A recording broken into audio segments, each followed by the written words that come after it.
for me, motion to reconvene in open session. So moved. It's been moved. Is there a second? Second. Moved and seconded. All in favor? Aye. All opposed? Motion carries. Now we don't have anything to resolve out of closed session. Order of business, I'd like to remove item L4, which is the general obligation school bonds, up to the top of the agenda after the public appearances. Yes. After that, we have public appearances, and we have one tonight. Mark, if you can come up and sit down at the table and state your name and address for the record. Okay. My name is Mark Buffett. I'm a Monona resident, 4912 Wallace Avenue. Just a couple blocks from here. I walked over. Welcome to winter.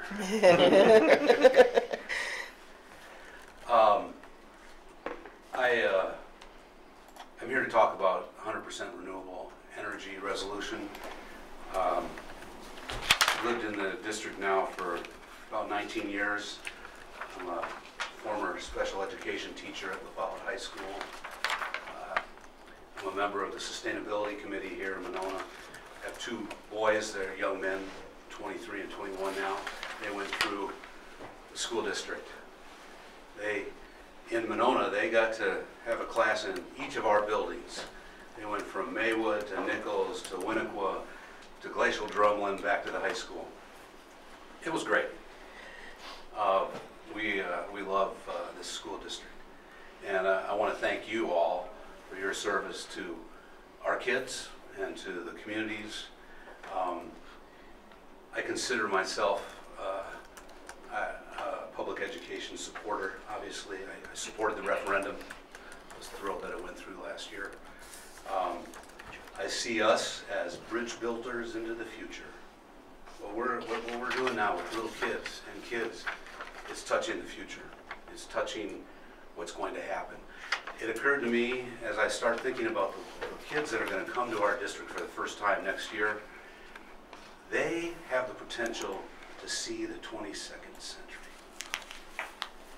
They have the potential to touch that, to be in it, to live it. None of us will be around 81 years from now, most likely. I shouldn't have been there. So what are we leaving? What is that future going to look like from an environmental standpoint? We know now we're in crisis mode. There's way too much data, there's way too much information out there to say, this is where we're going, this is the trajectory we're on. And it's a crisis. We need to make changes. Monona became the 5th city in the state of Wisconsin to adopt 100% renewable energy resolution. School districts are now getting on board. Municipalities are looking at ways that they can become more efficient in the way they use their energy. When they build new buildings, they're looking at green build. They're looking at LEED certification criteria for new buildings. I just toured a building not far from here, the Badger Rock Neighborhood Center. I don't know if you've all been to that, but it's a remarkable building. Got up there and got to see their solar panels on the roof. Got to see the geothermal utility room, and got to see their greenhouse. And it's that's the building of the future, but it's now. And so, as you consider what the new building is going to look like out in Cottage Grove, and then when we're rebuilding and maintaining and doing some of the structural things that need to happen to the current buildings and the older buildings, 100% renewable energy resolution. I'm not sure where you all are in the process of considering that, or where the resolution is in the drafting stage, but I guess I'm here just to really encourage that, joining that green wave momentum that's happening not only in our cities but in school districts all over the country, and how important that is for the health and the education of our youth. Susan? So Mark, Have you gone back and kind of understanding that we need to stay on the wave? Peter, you might remember the exact year. It would have been just before glacial Jumlin. But if you go on the McKinstry website, which is an energy company, in Monona School District, you'll see there's certain, it's just a summary, but we unanimously approved a performance contract from McKinstry to implement energy efficiency and facility improvement measures at 4 of the district's 7 buildings. The project had, this is what you would like, had overwhelming support from the district student body, which presented a petition to the board signed by over half the student population. And they actually formed a committee with a teacher and watched every step of the project at the high school and met frequently. I know at least once a month on those issues. And then the project at that time was expected to save the district more than $117,000 in utility costs and more than 2 million pounds of CO2 emissions. And it goes on to talk about that, but that might be helpful to see that we have into that in that. And then Jared. When was that? What's the years on that? I want to say. It's just 2010. I think. 2010. 2010? Yeah. Yeah. And you can get that on that site. And actually, Dan Choi, I'm sure would be more than happy to talk to you about that. And Jared can give you other resources. And then, see, we can only talk if I ask you a question. So are you aware of that kind of Jared and Dan are overseeing that piece of there's a piece of that project and they're planning to do, we've talked about McKinstry, yes or no, and then what Findorf can bring and what EMU can bring. And I can speak to that. Yeah, let Dan, yeah. Okay, so absolutely. So first of all, Mark, I appreciate you coming in, and we have.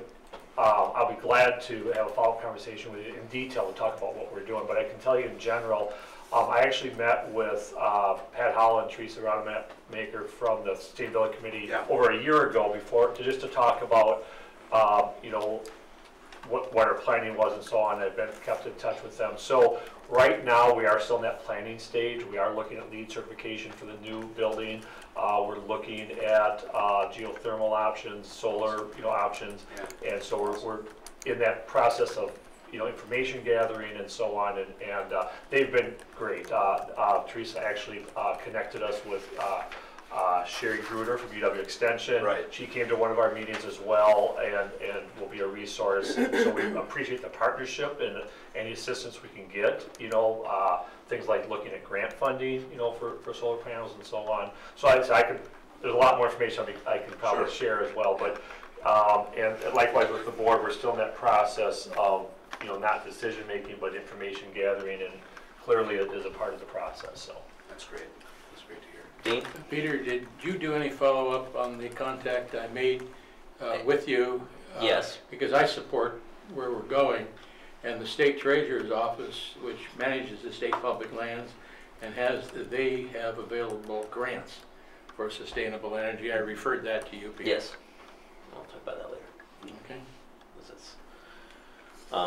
Can you tell us a little bit more about the Monona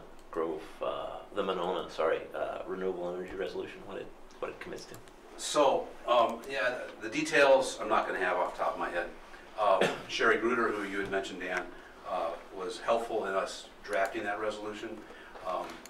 Why reinvent the wheel when there's a lot of stuff that is happening right here in Dane County, right around us. So we relied on her a lot and others, and so the Sustainability Committee went through the draft and various forms of it, and then presented it for the first read, and then it was passed unanimously. It steps up what everybody was kind of, okay, by 2050 we got to get to this point. I mean, it takes the urgency that has come out of that intergovernmental document and study last fall, and it sees and it understands the dire and the concerning results that study showed. So those other details, I can get those to you, but I'm not going to be able to do that off the top of my head. Would you go ahead and, yes, forward that email to Yeah. the board, the Yeah. resolution? Yeah. Additional information? I, Okay. Oh, Dan already has it? Yeah. Yeah, yeah. Alright. So I'm sure, yeah, with Just Teresa. it's out of it's my arms. online, I think, here too. Yeah, okay. Yeah. All right, thank you very much. Thank you Yeah, for your thank you. time. Thank you for coming. Yeah. Okay, so let's talk about the general obligation bonds. Thank you so much, and thank you for moving me up. I get to go back to the WASDA conference now, so that's exciting.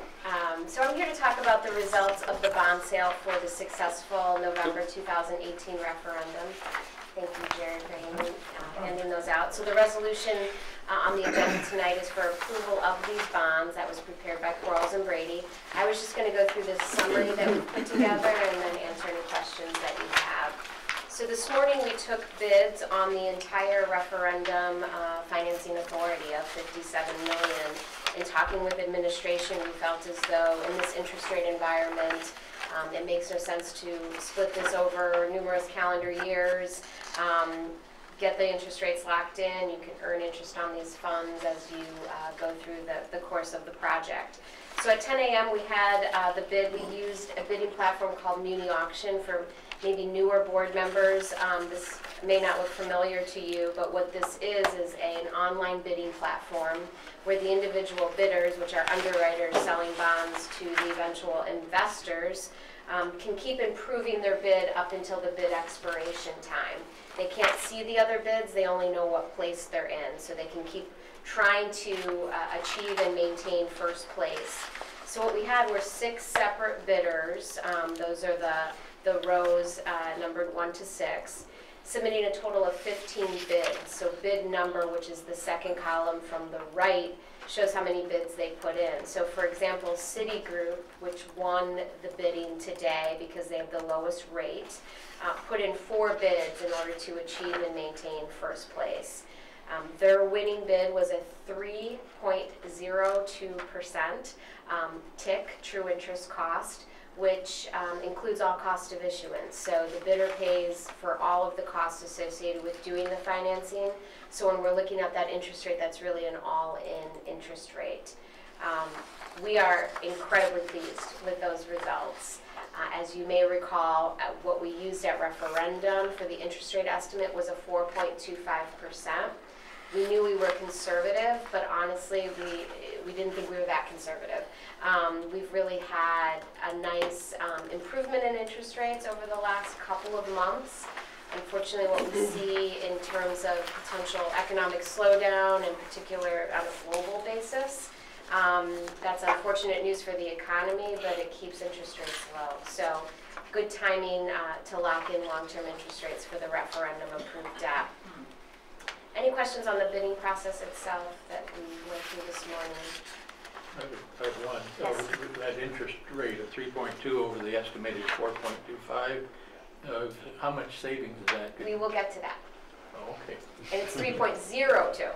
Yeah, So yes, that's on the next page actually. So if we turn the page, that's where I was, I'm sorry. you're already there. That's the trouble with handing these things out. Everybody sticks to the punchline. So the purpose of the financing obviously is for the 2018 referendum. The date is May 6th, so that's actually when funds will be received, and we're working with administration to look at the drawdown and really invest those funds and maximize the interest income that you have on those over the life of the project. The principal maturity dates are May 1 of 2020, and then we don't pay principal for a number of years as existing debt peels off, and we'll see that detail in a minute. And then we make principal payments again starting 2027 through 39, a 20-year bond issue essentially. The first interest payment is May 1, 2020.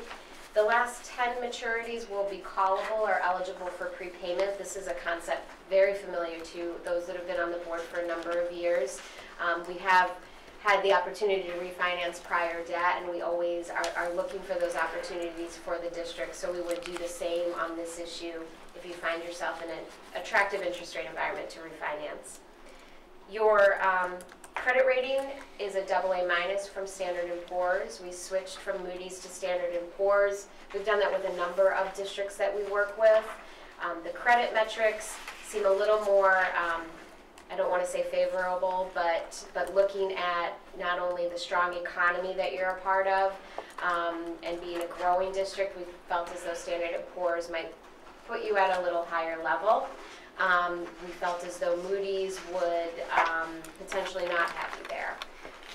S&P put you not quite where we wanted them to, but we're still pleased with what the rating is. And again, a lot of this has to do with just overall indebtedness, and this is one of the metrics. And despite strong finances, strong management, strong economy, and growing enrollment, all of those good things, you know, it prevents you from getting any higher because you're taking advantage of low interest rates and a good environment for the construction to take care of the growth that you have. So we see it all as a positive. Anything in the AA category is favorable, and I think given the interest rates and the competitiveness we saw this morning, that proves that credit rating is desirable in the market. Again, the winning bidder was Citigroup, as we saw on the previous page, at a rate of a 3.02%, which again is including all costs. At referendum, we were using a 4.25%, and the table at the bottom just gives you a comparison of interest costs associated with the debt at a 4.25% that we were using pre-referendum, total interest cost versus actual total interest cost, a difference of $10.7 million. So $10.7 million less of interest costs than what was originally projected pre-referendum. On a mill rate basis, it's a tax impact of 10 cents lower. I believe what was discussed was 28 cents, and we're looking at a mill impact of 18 cents for a 10-cent difference. I think all of that is great news, but I think what's also great news is if we turn the page, we can see the financing plan. And I realize there's a lot of numbers on this page. But from left to right, on the left-hand side, we have the existing debt service that is paid for outside of revenue limits. And inside the box, we have today's issue, the $57 million. On the other side of the box, we have the combined debt service, existing and new. So this really shows us how the new debt wraps around the old debt. And then on the final column, we have the mill rate. What I think is important here is, one, of course, we're below the targets that were talked about at referendum, but two, because rates came in so much lower, we have a nice little drop in the debt in the future. So where the existing debt starts to drop off from 2026 to 27, even with this new debt wrapping around it, you still have a drop.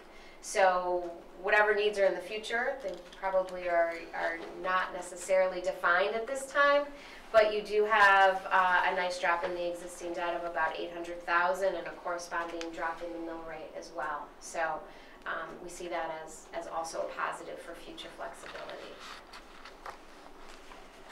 But also note that our estimated mill rate is above the current level for only 2 years, and then it drops back below the current level. It does, and you know, you could prepay debt at that time too if you wanted to create even more of a ledge in the future. You know, as your mill rate starts to drop over the next several years, you can think about, you know, increasing it somewhat to prepay debt. So we'll continue to work with the district on that kind of planning.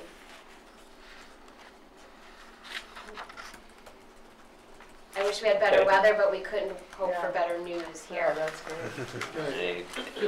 Any questions, Dean? Yeah, just a question. How much is, it seems like you're delivering good news on a high-cost item, but how much of this benefit is due to the market or the fiscal soundness of the district, or both? It is definitely both. You know, it's an attractive market, no doubt. But it's attractive for high credits, you know, so it's attractive for those issuers that are able to be competitive in the marketplace. So it's both, for sure. What can we do to improve our credit rating? It's tough. It really paying the bills on is. time? You know, you could ignore your growth Uh-huh. and stick your head in the sand and not issue debt. you know? I don't, you know, as I put it, there's the perfect world that like the credit rating agencies live in, and then there's the world we live in, where Still- you actually want to have classrooms and, you know, facilities for the kids to learn in, you know? It's hard to imagine so- we'd get much better than 3% Right. anyway. Right, yes. I mean, really, the AA category, I think, is essentially the desirable place to be, so you're there. Isn't is AA minus at the bottom of the top category, it is. though? It's at the bottom of the AA's. Okay. Correct. All right, I'd ask for a motion to approve the resolution awarding the sale of $57,000 in general obligation school building improvement bond series 2019 as presented. A few more zeros. Million, you said 1,000. 57, Million. it's written 57,000 here on this. Hopefully not on the agenda. Oh, No, it's, Oh, yeah, the period. It is written 57,000 here. oh, look, I might not have, oh, there's. All right, I'd ask for a motion, I'll rescind that, I'll ask for a motion to approve resolution awarding the sale of 57 million in general obligation school building improvement bond series 2019 as presented. So moved. It's correct on the posted agenda. We're good. We're good. It's been Oh, I'm actually sorry. moved by Andrew and I'll seconded second. by Susan. Okay, Further discussion? sorry. I just look at them. I just see, read them as I call them. It does say 57,000. The posted agenda is correct. And the motion in the Word doc itself is correct too. It's just not. All right, all in favor? Aye. All opposed? Motion carried. Thank you so very much. much. Thank you, Jeff. Just like, Have you sign this so I can send it to the shop? at least there's still a little bit of light. That way, So we will that's stay saying on my here for the list. WASDA conference. It's going downtown, Thank back you. downtown, that's what she said. Is it done? Yeah. Very good. Okay, Easier. What are you doing here? This is the best way. all right, I'd ask for a motion, I'm asked for approval of the consent agenda as presented. So moved. Somebody second it. That's second. It's been moved and seconded. All in favor? Aye. All opposed? Motion carries. Recognition. Okay, with 4 recognitions this evening. First of all, congratulations to a group of girls that attend 7th grade in our district who competed in state basketball tournament and finished in 4th place in the tournament. Secondly, congratulations to our high school Model UN members that participated in the recent Model UN conference in Baraboo. The North Korean delegation won honorable mention and most prepared delegation. Aiden Curley won the MVP for the U.S. delegation, and John Breitenfeld won the MVP for the North Korean delegation. Congratulations to Ms. Naherniak, Mr. Davick, and Mr. Stanek, as well as all the students and volunteers involved, our actors, stage crews, set design and construction, orchestra, etc., on a highly successful production of The Music Man. Here, here, that was really good. Wasn't Saturday it? night. Yeah. Over 3,000 community members attended the show over the weekend. Okay, and on your board docs there are some cast photos. Yeah. And lastly, congratulations to Susan Manning and Peter Sobel on their re-election to the Monona School Board of Education. Tough Did you race. say, did you say condolences? All right. All right. Anything else, Well, and Susan? I didn't bring that on, I'm sorry, but there was a section in the Herald, Thistle, that our kids colored that was, I'll just bring it, we'll do it next time, but it was Yeah, they do really- that ad section, yeah. They It's- did yeah, ads. Right, yeah. And they all colored them, and it was the whole insert section, and it was our kids, Oh, so it was really neat. And lots of them participated, so it was a really good thing. Okay. Correspondence and announcements? Did I you want to talk? Yeah, I just wanted to announce the Joint Finance Committee hearings have started on Governor's proposed budget. And the first hearing was last Friday in Janesville, and I did go to that to testify, and my written testimony is here in board docs, and there's also one for the whole thing on Wisconsin Eye. It is literally, the hearing starts at 10 o'clock, and supposed to end at 5, it went till almost 6, because they are staying to hear everybody, and They're extremely efficient, they're really well organized. You're limited to 2 minutes, so you can't say a lot, which, as you know, it's really hard for me to cut mine down to 2 minutes, but I did. But it's, they line everybody up and call you out. It's like a machine. It's very well done. So they had the other one, they had the second one today in Oak Creek. There's one on the 15th in River Falls and one on the 24th in Green Bay. And testimony can also be submitted in writing. I limited mine to the special ed funding because of just having 2 minutes, and I thought that might be the one where we might be more likely to see some movement, if not the full movement. Because there is some bipartisan support, even if the leadership isn't quite there yet. We're hoping they'll get there. So if other people would like to write testimony on different things, they're welcome to do that and submit it. You can send video testimony. And I went with the Wisconsin Public Education Network, and so I was there literally all day from like about 8:45, I guess, till the end. And we tracked all of the people. There were 191 speakers. 44 of them spoke primarily on public K-12 education, 43 on healthcare, and then there were others on higher ed and other related issues. There were also other speakers who mentioned public education needs in the course of talking about their other things. So the upshot is it was the #1 most commented upon topic, which we all felt very good about. So it's interesting, and though for the most part the committee stayed there the whole day. They would take breaks for lunch and come back, but they were listening, and we'll see how it turns out.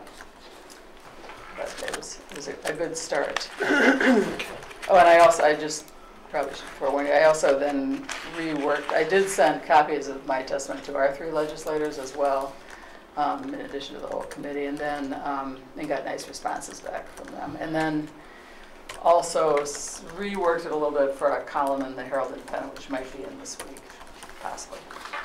That's all.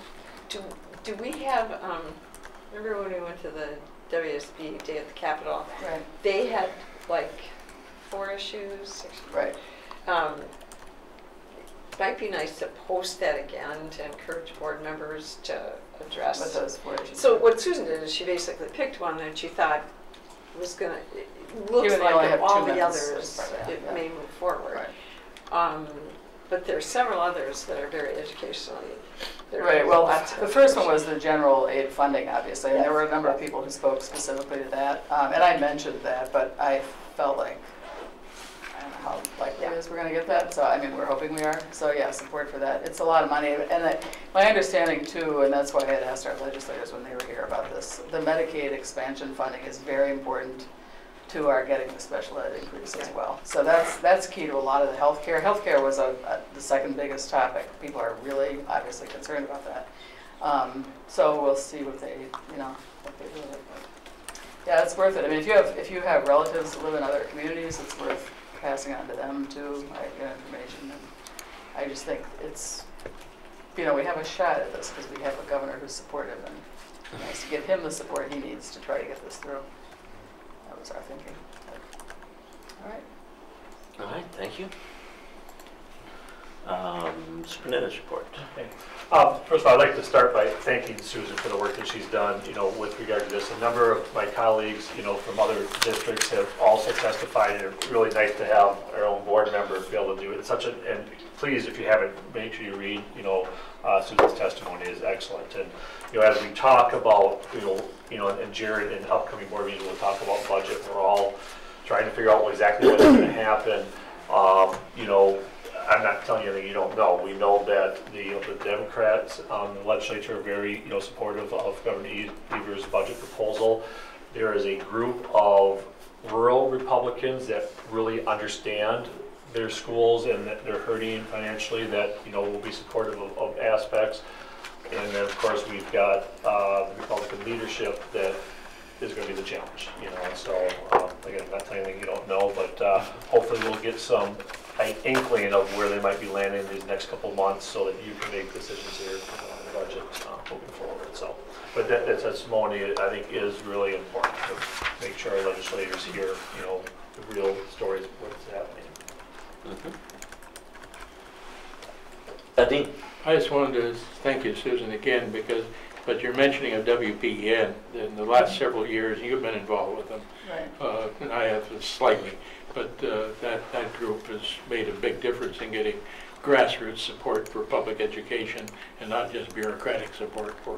Yeah, they really have done an amazing job. I mean, there are a lot of community groups all over the state. They put a map up now and it's remarkable, the difference in the last few years. So.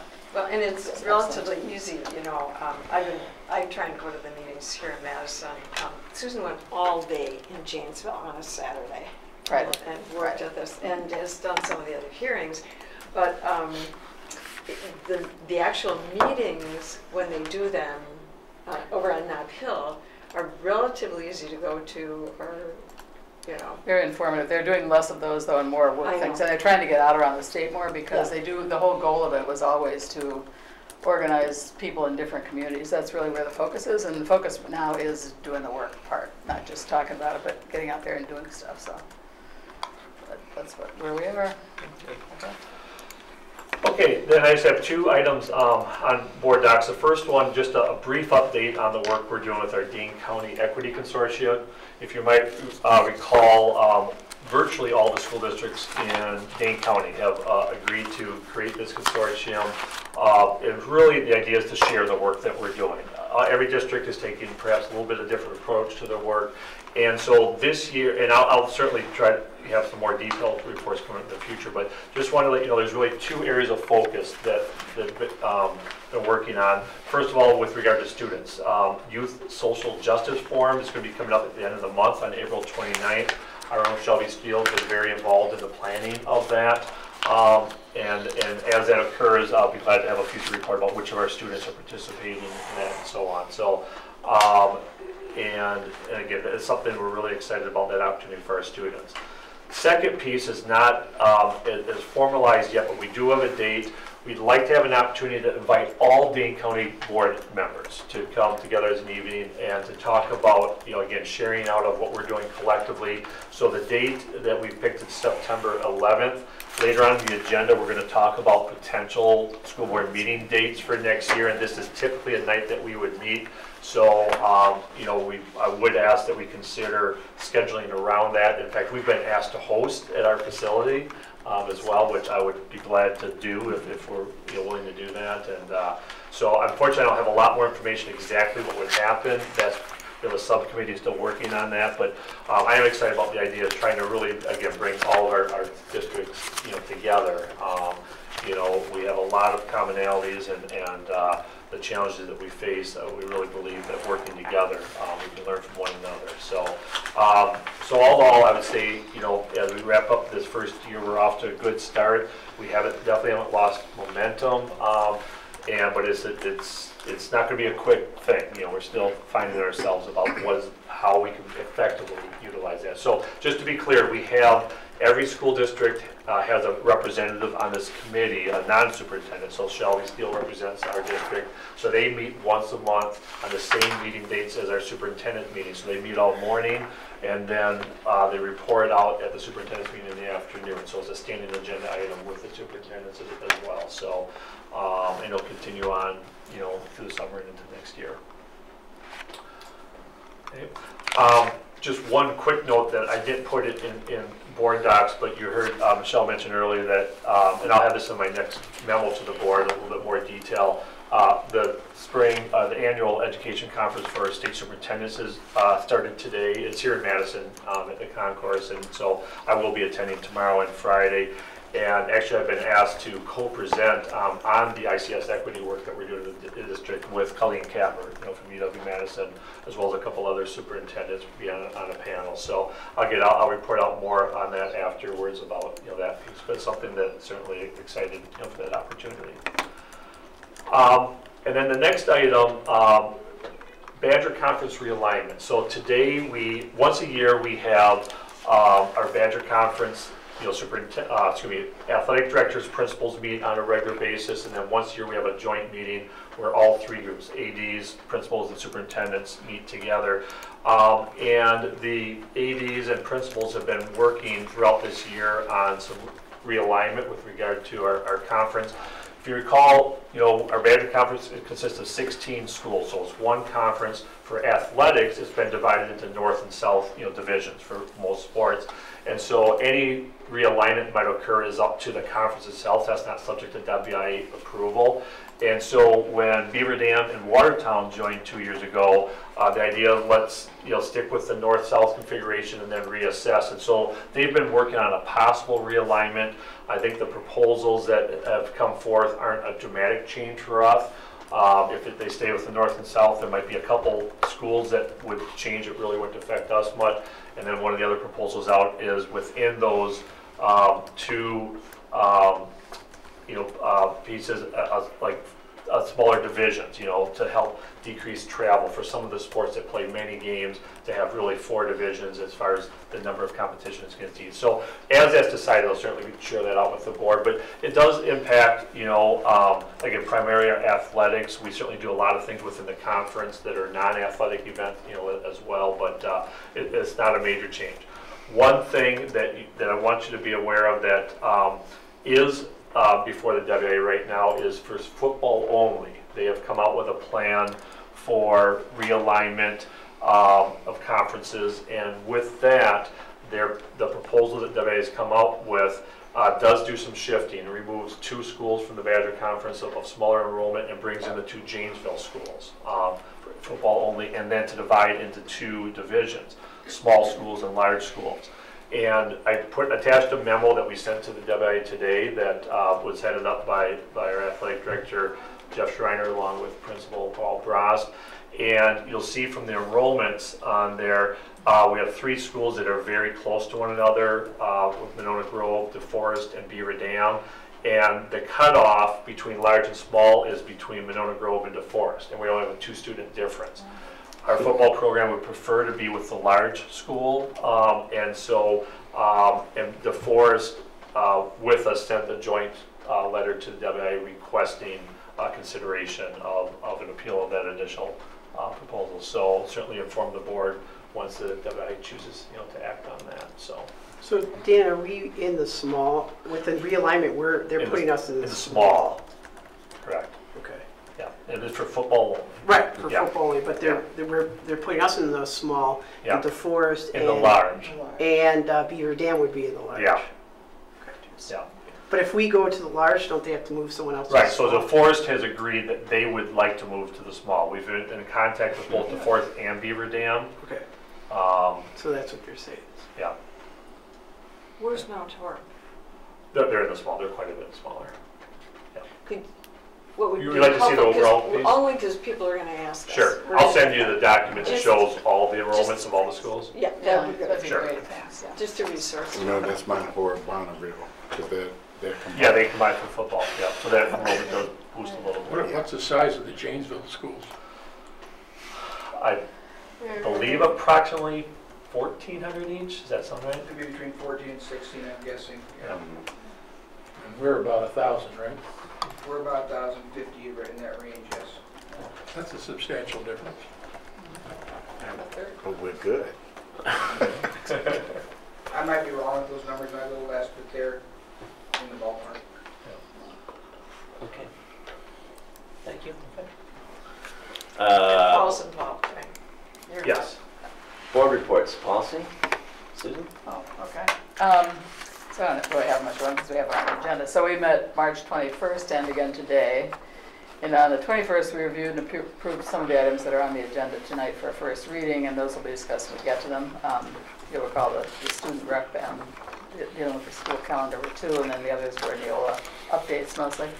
And then today we reviewed some additional Neola updates and have another section to finish before bringing that whole next group for board approval. And our next meeting is April 22nd at noon, so we're hoping to get through the whole rest of them then, and then bring that next batch. So that's all. Questions? All right, personnel committee, Dean? I guess our focus has been on the handbook issues and mostly listening to MGEA proposals, and then within that framework, I think we probably spend 90% of our time on issues of prep time and for elementary school teachers that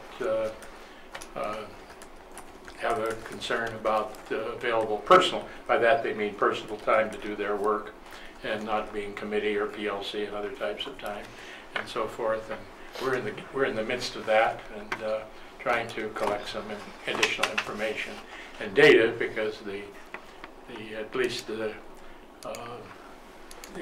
sample school schedules or sample teacher schedules would show that there is adequate time, and but there is also, it seems to me, deep and sincere concern about the teachers that there is not. So we need to have more data, more information, and Dan and I have talked about gathering that one way or the other. Okay. Questions? All right. Oh, sorry, go on. Brief comment. I would just comment that that's a really tough one, because teachers are never, I mean, you can't give them enough time. There's never going to be enough time. I don't know, there might be more you can do, but I'm not sure what it is. I mean, it's, being someone who's, my family would testify, I spent many hours outside of the My classroom. observation is that, at least for the information we've been given, is that the structured calendar shows that there is time. The Right. question is it what happens to that time that is not prep time? Well, and I think part of it is when you have, like now they meet in PLCs, that's a different thing. So that, and even though that all fits within the time, it's still more stuff to do during the day. And I think it's hard. And I think for elementary people, they have smaller blocks. And so it is hard. I'm not sure there's a good answer, but good luck with it. Well, we'll work on it. It'll work out. Okay. Possible action items. The first is the 1920 students fee schedule. Yep, so we are not proposing any changes to our fee schedule. This would be, I think, Mark, the third year that we would maintain the same thing. What you'll notice, there is a difference from what, if you looked at last year's, what we approved to this year. Typically on the bottom of the sheet is school nutrition, and part of the reason school nutrition is not on here is that, if you recall, that we have to run through a spreadsheet that is released by the USDA to tell us if we have to raise our prices or not. It was supposed to be released by the end of March. It's being delayed. Obviously, if you saw some news, there are some court challenges on the USDA's changes per the Trump administration. So we're not for sure when that will be released. So when that is released, we'll obviously run through it and come back to the board. But we're in the process of our schools putting together their handbooks, getting their information ready for next year. So this is the most important thing that they need to get out right away. And so if that is released really late, can we just keep the same fee structure? I mean, I assume We'll have to that'll make the it school change year once starts. once it's released, we have to run through it. Okay. Last year we did come to the board back in June, but it was for a positive due to the fact that our fund balance was significantly high. Per DPI policy for Fund 50, we actually reduced our free and reduced to zero cost, and hopefully we'll be able to maintain that, but we just have to go through the, Okay. jump through the hoops. Yeah. Some of these changes are mandated. Right, That's why we yeah. have No, to. I got it. I just wonder if they don't meet their deadlines. Eric? Right. It doesn't matter. Can you explain a little bit more about the freshman jumpstart summer orientation and what exactly that is? Somebody? You know what, I might ask Paul to speak to that since he's here. Is he not Paul? It's a orientation / transition program that we've had in place for longer than I think I've been here, 15, 16 years at least, and it's teacher-led and run, and it's basically just set up to help 8th graders transition to high school. So it's been tweaked, it gets tweaked every year. It started out, I think, a full week and full days, and they offered 2 different sessions. I think now they've cut it back to 4, a little bit longer than half days, or 4 or 5 of those.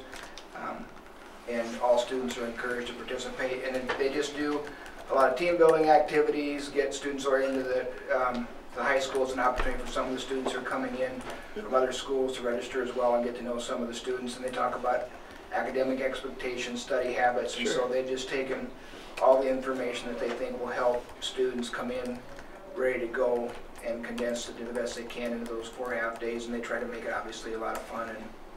And teachers every year, high school teachers run it along with Nicole Northhester heads it up. Would you say that students that participate in that are set up better to be successful when they start school? Well, they participate that's in the that? goal. Okay. We hope so. About 2/3 to 3/4 of the students typically coming in participate. We don't have any data that we have or keep on that, but we certainly get feedback from the students every year and parents and feel like it's a positive experience, and they come in a better place, know what their expectations are, and kind of hit the ground running. Yeah. Sure. So my concern then is if it's the one thing on the list that it would be beneficial to all students, and it's not really a type of privilege type of thing, like making a choice to go to athletic or parking. So I'm wondering if we're charging $50, if there's certain students and families that would benefit from that, but that are not doing it because of the fee. Yeah, we would. I don't know that we put out there in terms of anything publicly, but certainly we count any families that want to be part of that have any kind of need. Okay. We take care of that. Yeah. We do waive the fee. Yeah. It's that old question. We- Been so we- asking it every year. Do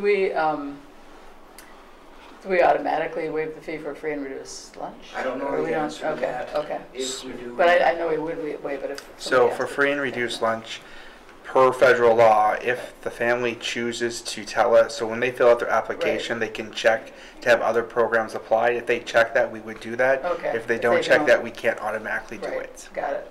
Okay, and I know that's an issue But sometimes. I'm still wondering, Yeah. even if students aren't on free reduced lunch, if there's families that see $50, I can't afford $50, even though Right. this might be something beneficial to every student that participates in it. It's not, we're talking about parking here or something, or Right. going to an athletic game for Right. $3. This could be a significant impact on their success from transitioning to 8th and 9th grade. I guess I'm just raising a concern that we're charging for that when it's something that we should be available to all students in the district. Susan? That's an old question. It's been asked since the program started. The answer to me back, and was that before you came, Paul? It was, Started before it came. yeah, but it still doesn't, our kids didn't have it. It was kind of after we did the remodel, I think, just because there was more room and more things. Joyce, were your kids in it? Okay, so that gives you the little break right in that 5 to 7 years. That was the first question I asked, why do we charge for it? And this is an opportunity for the board, if they're interested in asking that question. Originally, the answer that I was given was, it's a summer school class, and we treat it like a summer school class, and that's how we pay staff. Again, this was before Paul came. So they wanted to stay under the purview of the people who were running summer school. Sure. So that was the answer to me. But it could give an advantage to students that participate. Bigger than that, Yeah. if this is something that we believe in and we think it's beneficial, then shouldn't we be doing an orientation for the 8th graders, going to be 9th graders as they come to the high school? So again, until your kids have that experience of the two communities coming together, right, Joyce? It's a very interesting and sometimes very challenging time. And then to kind of let them work through that for 3 years and then say, okay, now you're going to go to the high school. And it's not really in the center of either community. It's a different building, a different environment. Some have been in it once in a while, some haven't. They have that experience. I've always felt that's something that I believe in and I think we should do. Could we do it? Is there something we can do about that? What is the total cost, Paul? I don't know. How many kids participate? Again, about 2/3 to 3/4. So out of, I think I'm using round figures here, but out of 230 to 50 students, we'll have 160 to 80, I think, participate. We spend approximately $13,000 on the program. $13,000. So the 50 piece doesn't cover quite the whole thing, but it comes down. I think the real issue is there anybody who's not participating who could be participating Exactly. because of the fee? Right, That's my- what that is that's my your concern. Yeah. I don't want that to be, you know, I don't want that to happen. There's students that could participate and they're not because of the fee. Do we have any assurance that that doesn't happen? No, I mean, it's the same way some other things that go on. We have assurance that anybody approaches us, and again, whether they're on free and reduced lunch or not, if we have anybody that speaks to us and says they're in financial need, we just waive the fee, and we do that during the school year as well. But we don't have a system in place that communicates that out proactively, if you will. Just haven't done it. And they've done a great job. I mean, you get really good feedback about that. The other question is, are there some families who participate, and they have 3 high schoolers, and that amount stresses them. So it's not just a question of increasing participation by funding, but it may also alleviate stress by funding. If you don't mind, make a comment, and I apologize, I have not had a chance to have this discussion with Dr. Brost in advance, but Jared and I have had extensive discussions about school fees in general. And as you probably know, it was, you know, back 30, 40 years ago, there weren't school fees, but as, you know, school budgets shrank, statutorily, yes, you can charge for certain things, and our preference would be to not have any school fees at all. It's too much of an impact on the budget right now to propose that. I would say that should the board choose tonight to not authorize that fee, that Jared and I would absolutely work with Dr. Ross to make sure we could continue the program and find the funding within the budget, you know, as a priority. So I guess I would go on record saying I would support such a thing. Could we take step 1 with that first, and that is send it back to you and Jared to bring us the cost and the impact, so that we could have that information before we I make think we a have final the cost. decision? Well, gave us the cost. Yeah, but I meant Roughly 13,000. numbers. But could it, and- my question would be, could we treat it as a free and reduced lunch type of thing too? Yeah, but you're Well, still going to miss that. Hang on, hold on. Yeah. Hold on. I think the answer to that was that if you apply for free and reduced lunch and you check apply this to other programs, then you would not be charged this fee. Is that correct? It would be an automatic yes. But if you don't check that, you may be charged this fee. Right, and so if someone, like Paul had stated, if someone comes forth to any of our school offices and say, this is a financial challenge, our internal protocol is that we waive that. We don't ask questions. Obviously, our building administrators, our teachers know our families, and so if someone's willing to come forth and say that, you know, there's no need to question why. And we find that either through donations or other areas within the budget. It seems to me. But people don't always come forth either. So I mean, Right. that has to be the other part that Well, is real. Susan? I mean, I think that's even a problem with free and reduced lunch. There are people who qualify who don't apply for it because they just don't want to do that. So that is an unfortunate fact. But I think that's pretty true with the fees of the various extracurriculars too. If people come forward, or if you're aware of people who have difficulty, it just gets covered. I mean, was my experience. Well, a fair amount of we in depend general. on staff, and our Right. staff's pretty good. Most of the students that come 8th grade are known by this. At the high school, once we get into the high school, and we know them, Right. you know, again, some biased, not 100%, but a lot of our staff know the families well enough that they will reach out Right. to the kids if we see any kind of indication that they're not coming to ball games and they need something. Right. But it's not a perfect system, because some we may not know about. Right. I think confident in our staff that they get to know most of them, but it's not a foolproof system. Dean? I don't think we can resolve this right here, but it seems to me that this issue, whether it's free or reduced lunch or free or some combination of it, maybe we could come back with some proposal. It seems to me to be a valuable program that we ought not to have some kids denied that, and I don't know the solution or how the cost could be covered. $13,000 in our budget isn't a big hole, but everything adds up, I know. So. Well, yeah, I mean, one thing we could try is look at the numbers over the past few years, and then if we eliminated the cost this year, see if it had an impact on the change of the numbers. Because it might or it might not. I mean, that might not have anything to do with the numbers. But then we'd have an idea. I don't know if that would. Eric? Well, let me ask the question, because I'd like to make a motion to not have a fee for that, but I guess before I do that, I would want to know if the cost is $13,000, is it something that the district, can we still fund this program with the staff that's needed if that's the cost, if there was no fee? I truly believe that the intention of this program, as Dr. Brock had stated, is that we truly want every student to come in its orientation. So I think there might be some tweaks. So for example, I think, if I recall correctly, I think we buy t-shirts for everyone. Maybe that's something that we don't purchase.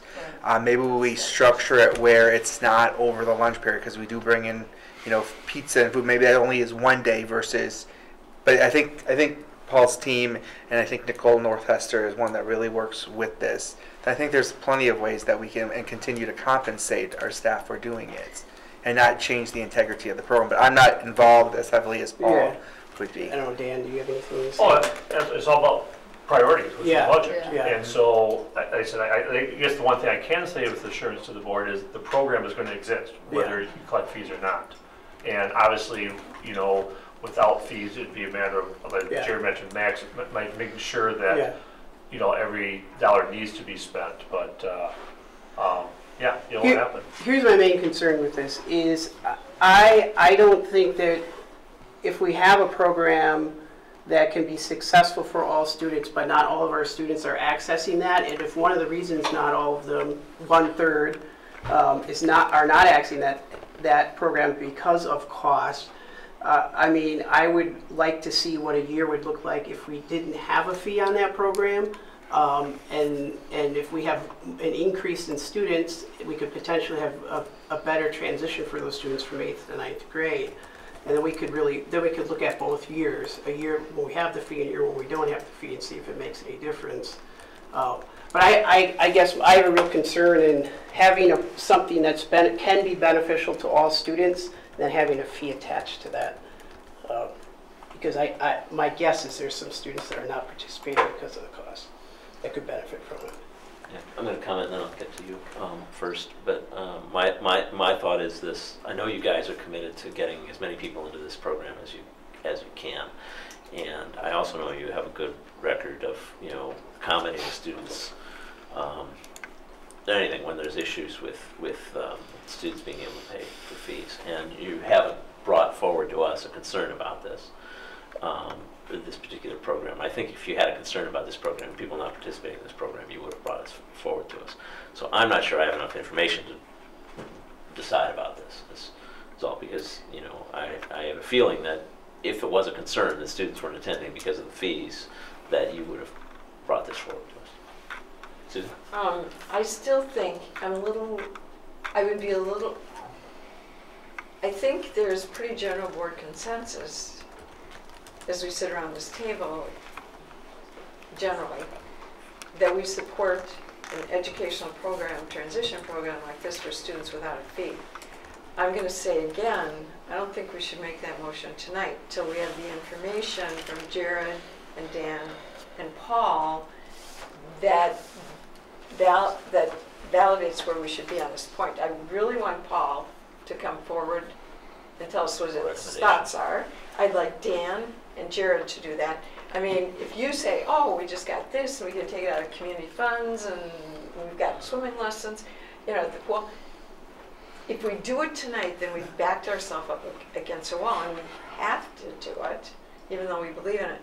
Why don't we see what the funding is and what their choices are? So for instance, instead of buying pizza, the kids can bring lunch or buy pizza. So instead of $50, they can buy a piece of pizza for $2.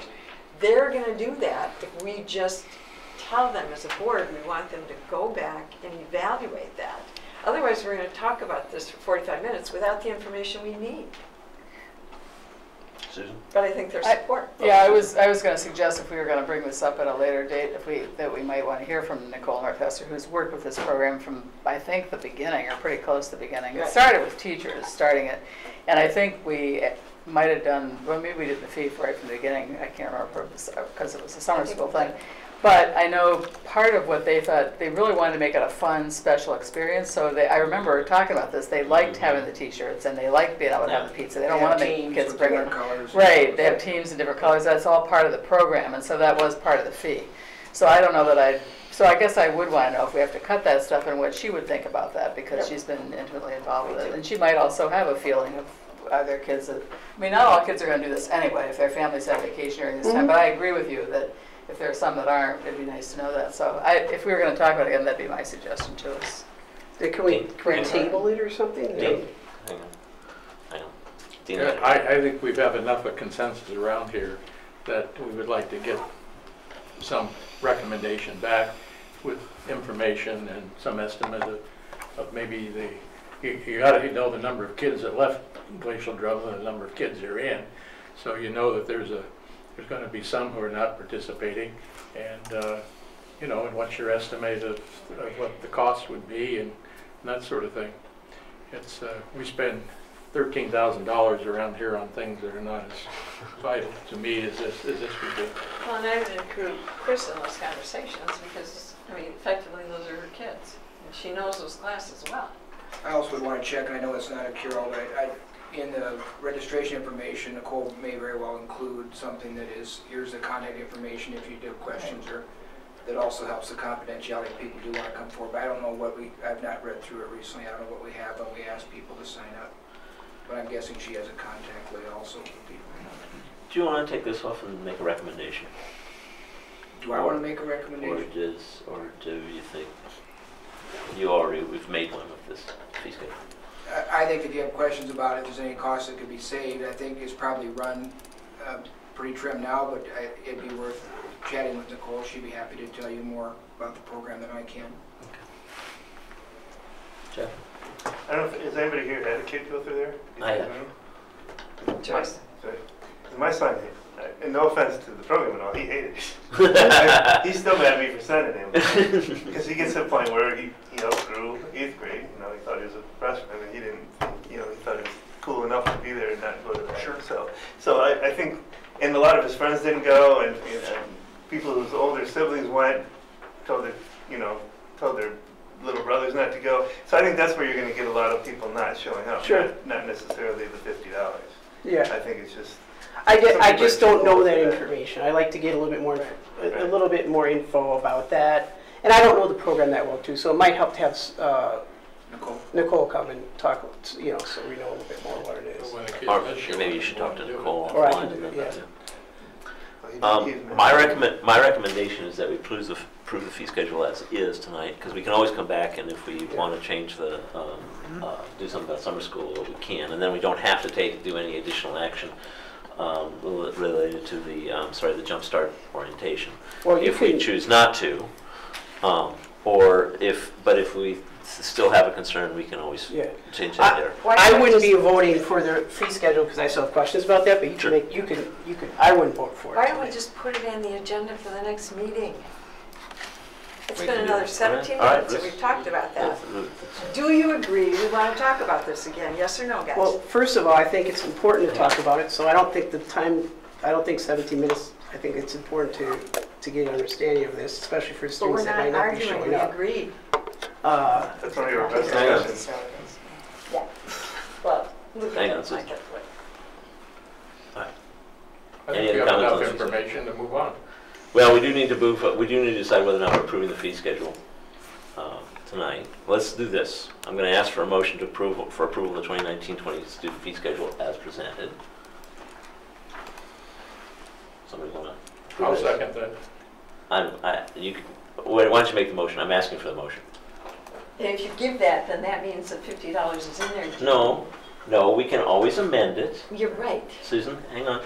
We can always amend it. I'm just trying to move the conversation forward, because you're right, we're arguing, I'm trying to move it forward. I will move approval of the fee schedule as proposed. Okay. And the aside is the understanding that we will deal with the issue this tonight as an amendment to that schedule if necessary. Is there a second for our motion for approval as presented? I will second it. So Okay, discussion. Peter, this is So confusing. now if you want to make it, hang on a second. No, Now, this is- hang on, if you're not happy with the fee schedule, you can always I'm amend. not happy with the fee schedule, I'm unhappy with the process that we're using on this board. So basically, you make the motion on thing, then separate from the motion, you make the amendment. You don't put the amendment onto the motion. That's how you make amendments, is you put them on the That's motion. correct, You make a but that motion isn't and what put the happened amendment. here. We have, okay, so He- just fix it. He Can I ask moved, we move on the table as a motion to approve the fee schedule as presented. Now, if you'd like to make an amendment to that motion, for example, to change. Dean already made the amendment. I No, didn't. And you no, seconded my, it. well, my understanding, didn't make maybe an I'm confused. I understood you to say we're approving it with the understanding that We're not. we'll come back and talk about, I mean, if we vote to approve That's right. this motion. Yeah. With the understanding that we will come back and talk about the freshman jumpstart program Yes. next If- meeting if or we wanna whenever, do that, if we want if to do people wanna that. do that, And please. at that point, if we wanted to change that, we could amend it then, or we could. Sure, we can, change it we can then, is always, that the we idea? can always, change that or, yeah. I think we should move ahead with the other items at the very least. And my preference is we just approve it as is. And then if we want to look at Jumpstart, we can have that as a separate standalone issue. Okay, I'm Take just that. gonna, again, I'm trying to So- get us into a process. I'm gonna make an amendment Okay, that we hold the fee on the Jumpstart program until the next board meeting and delete it from the current other fee schedules at this time. so your amendment is essentially just to remove the For 2 Jumpstart fee. weeks. Is to approve. Now the is fee to schedule set, without- is to not approve, is your motion to not approve, I want to clarify this. No, it's still Hang on, amendment. stop, hang on. Is your amendment to set it to 0, or is it amendment to delete it from the schedule? Delete it from the schedule. Thank you. I'll second that. Okay, we'll move to the second. Discussion? Okay, so we're voting on the amendment to remove the Jumpstart fee from the schedule as presented. For reconsideration at the next board meeting. That's part of the motion. All in favor? Aye. Aye. All opposed? Motion carries. Okay, we're back to the main motion, which is to approval of the fee schedule as presented, less the Jumpstart fee. So moved. Well, it's been moved and seconded. We don't have to do anything. We Oh, just okay. have to discuss it. Any further discussion? Okay. All in favor? Aye. All opposed? Motion carries. Thank you.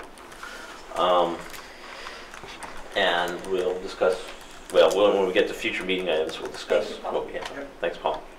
Thanks, Paul. Okay, next is agreement to provide support for recruitment and hiring review. Dan, you want to talk about this? Sure.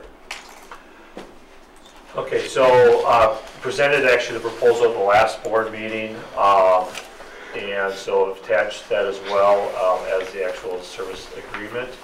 And so I really don't have a lot more to add. We spent a lot of time the last couple of years looking at our internal process for hiring, completely rewritten the questions that we ask applicants, both on the online application as well as interview questions.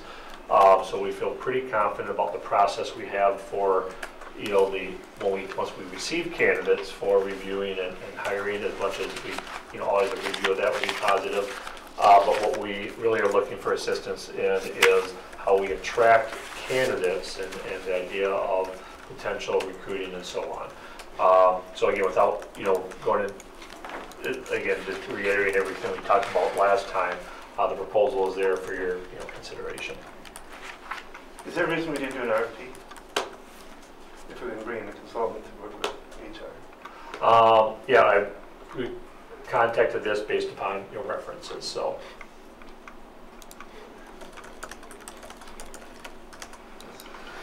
I mean, I think that there's other people that can do this too. I'm sure there are. So, I'm not aware. Madison.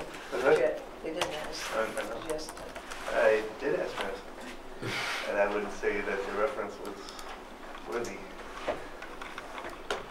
So, Eric? Where are we at? Did someone, No. We're just nothing? have this item. Okay. I wait till discussion then. Well, we're on discussion. So We haven't moved it, we haven't moved approval yet, but if we want to discuss it, we can. I would just say, because this is one of the issues the Teaching Learning Equity Committee has been discussing, I would like to wait until we have our meeting on the 23rd of this month, because I know the committee will be discussing this, and we're in the very early stages of creating a report to submit to the board, and I would like to pause until that process takes place. So I won't be voting for approval of this tonight because of that. Would you, okay, well, once we make a motion to, if you want to Well- approve. Well, I'm just letting you Approve it. know, I'm just letting everybody Okay. know, so, I mean, I don't even need to discuss it because I think that we should wait on it, so. Would you want to make a motion to delay until after the meeting on the 23rd, until the first meeting in May, for Sure. example? I'll make a motion to, In April, isn't it? What's that?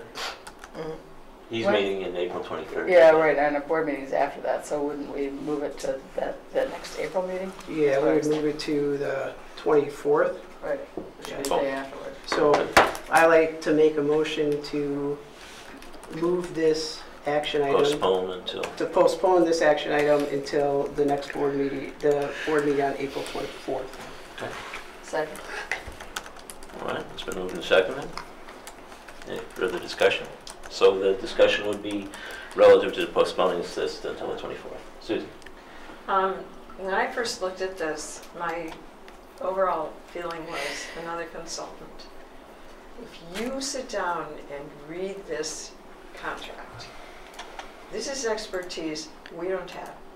This is exactly the things, the night that Danny Johnson and the teachers were there talking to us. This is exactly what they told us to do with this group for a fairly reasonable fee for a consultant.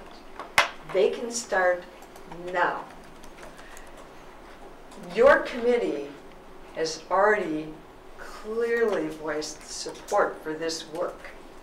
All we have to do as a board is decide this is a group we respect and want to move forward with. So to delay it for 2 weeks to listen to a committee that's already, I mean, I've talked to several members. I've also talked to the teachers that were there, several of them, and talked about what the contract specifically said they would bring to us. Even then, it's going to take a while for them to get here. I respect what your committee, the goals that they've set, the things, go back and look at your goals. I did. This is exactly what you wanted us to do. First of all, I don't know if this is exactly what the committee wanted because I'm not going to speak for the members of the committee. I know that it's come up in discussion, and I know that it's something that the committee has talked about, but I'm not going to speak for the whole committee and say that everybody on that committee would support this because I don't know that. I'd like to ask them that at our next meeting, which is on the 23rd. And then I'll know for sure, and I can confidently say that this is something the committee would support. But I can't say that right now without discussing it with the committee. Andrew, you're on that committee. Andrew can speak for himself if he chooses. Well, I'm torn between, but I didn't make the last meeting because I had other obligations. So, I probably would, like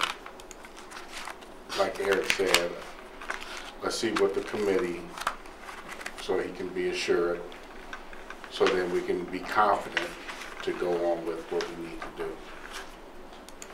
I mean, I'm for it as well. The company looks great and everything, but let's let the committee that we put out there to apply to be on this subcommittee and give them the opportunity to have a voice as well, and then come out with a decision. I mean, it's 2 weeks delay. I think we can still get things done after 2 weeks. So. Jeff, do you have anything? Yeah, I would also like a delay because I really didn't expect it to be on the agenda this week, so I didn't have time to do a lot of research on them. I did do some Madison research, and I got nothing but bad reviews from the people I talked to in Madison. So I would like to do some other research in the other districts they've worked on. I looked at the contract. I don't see what they're doing that anybody else can't do. Have a meeting with the principals, and have a meeting with the principals. I mean, I don't think we need to fly somebody in from New York to tell us how to hire people. I just don't see how that's going to work. I mean, we have a long way to go, and I think we need to do the work first before we can actually hire somebody to tell us, because I think we're going to pay these guys $30,000, which is a lot of money in my mind, and end up with the same results, unless we do the work that we need to do to build up from the ground up. Susan, you had your hand. I was just going to say, as a member of that committee, I'm also in favor of giving them a chance to talk through it and like to find out more about the group. I do think that part of what I think this group potentially brings to us is finding the candidates, because that's one of our biggest problems. And we can revise our hiring process in terms of questions we ask and that kind of thing, but figuring out how to get candidates to apply is part of something I don't think we do have that expertise. So I'm interested in thinking about this more and pursuing it, but I'm also interested in getting feedback from that committee. And I think even though it might seem easier to make a decision tonight and move quicker, 2 weeks isn't that big a deal. So, and I'd rather people feel comfortable with it if we decide to go with it. So that's why I seconded the motion. I'm in favor of postponing for a couple weeks. Dean? I would support it running through the committee. I have concerns that this is a very important issue. We have it on the table. We have a goal in the Personnel Committee to do roughly the same thing. The Equity Committee would be waiting on that committee to establish the goals. I think I'm concerned that we have personnel resources now, and how do we utilize those resources? Is my continuation. It seems to me that if we have an equity issue on students participating in transfer from our middle school to the high school, and that's going to cost. We can't do that, and yet seems to me we're duplicating personnel resources that we don't need. That'd be mine, but I'd like to wait to see the rationale for the committee. So I will vote to transfer it to the committee.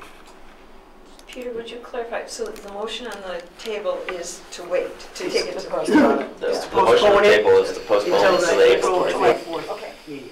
That's right. Anyone else? Okay, the motion on the table is to postpone this agreement till at the April 24th meeting. All in favor? Aye. All opposed? Motion carries. We moved right on to postpone it. Just as a general discussion, is there any other aspects of this agreement that anybody wants to talk about now for, discuss, since we have it on the agenda now? Which agreement's that? This agreement, we postponed it to the 24th, but we do have it on the agenda right now. Is there any other aspects of this agreement that, if you've read through, that anyone wants to discuss, since we have an opportunity to discuss it? If not, we can move on. Not at this time. Okay, then we'll move on to the architect and construction manager agreements. Everybody read all 200 pages, please? 381 when you combine them all, right? I did. I lived in 4 I pages. saw our names on there, I thought I better really read that. So I did. So Does anybody need a break before we go on with these? Should we do a quick mini break? Let's take 5 minutes and then we can come back to this. All right, let's take a 5-minute break.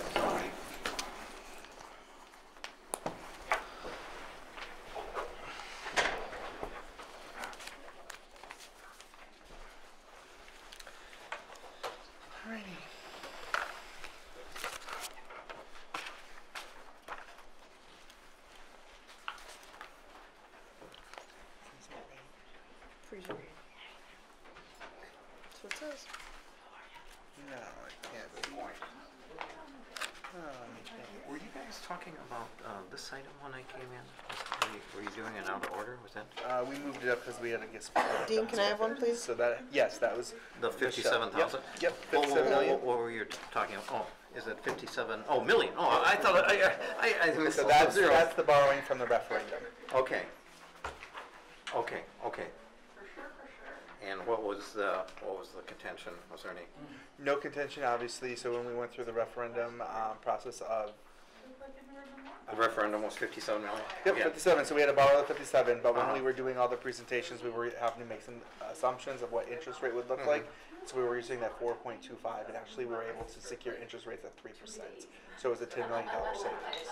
Okay. That will obviously benefit the taxpayers because the mill rate will be much lower than what we had advertised. Mm, But we're going to be able to get we'll have the 57 million to start the process. Good to see you. Okay, so we borrowed at 3%? 3.02%. Okay, 3.02%? Yep. At 20 years? Yes. Okay. Okay. And you were anticipating it would be at what rate? We were commuting at 4.25. Oh, really? Yeah. Okay. And why did we get that lower? It was a good bidding day, so we opened up bids this morning at 10 a.m. and we had 6 companies bid that submitted 14 different bids. Oh, okay. Yeah. And what company did we go with? Citigroup.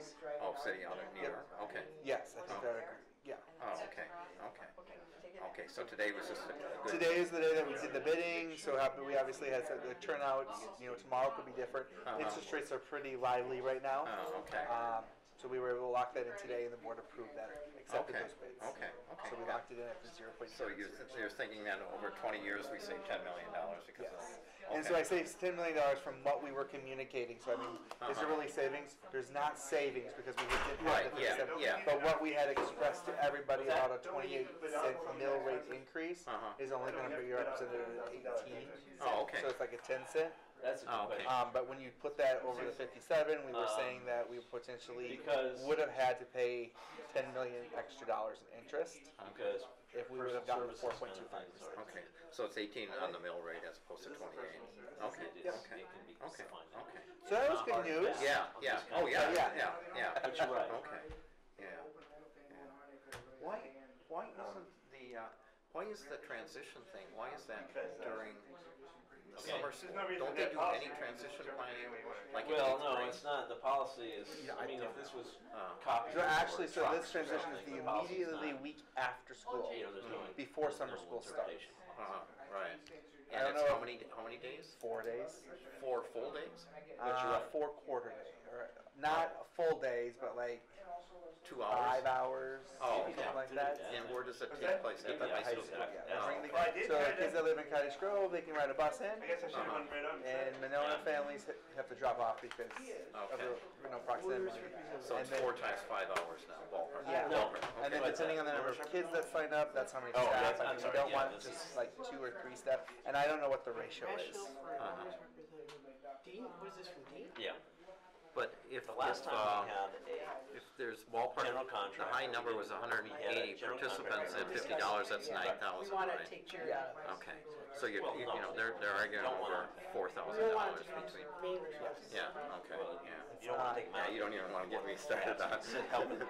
But that's a It separate, should be that's a manageable. separred question. Well, yeah. In my view, And it should be in manageable. August, The as you're construction coming in. agreement. Or it should be in This is not April, my May, expertise, June, so I don't know. I during, don't know what I'm talking when they're about. still at glacial I don't growing. know. No. Is there, I know are stuff there about other days stuff, but I don't know when the high anything about this school, So, glacial well, we'll growing has discuss how school, this but the works, high but- school If you doesn't? get it out of the No. education world, I'm. Even a half day in high school? Yeah. Education world, I'm good. I know what I'm saying.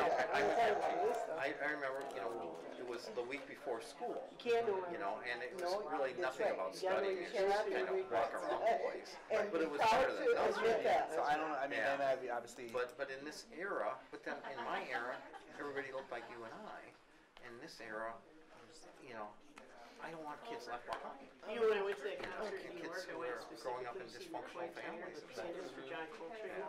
I got there, What and percentage he of never the stepped foot on MD stage kids because he was ill, and they have never free let lunch now? anybody know. Oh, no. Small ones.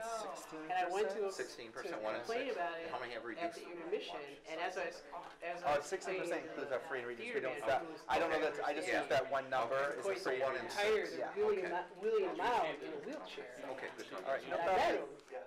He couldn't talk or anything. I don't see how that. And then, so they said, call Monday. So I called them, and I said, you know, there was no notification that the headliner wasn't gonna perform.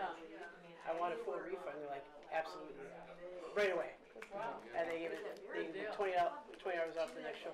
But I mean, I don't know what happened or why they didn't let people. Was it Legally Blonde? But anyways, we saw a free show. Yeah, that was the time. Oh, that's nice. It wasn't free because we had to go to New York and pay That's for the only thing I hotels. went. And it was, if I wouldn't have had such a, yeah, if I wouldn't have had such a My good wife out without a time. receipt on that. I assume we need Jared. Jared. He just had to go take a break because he was out of it. Oh, here he comes, I guess.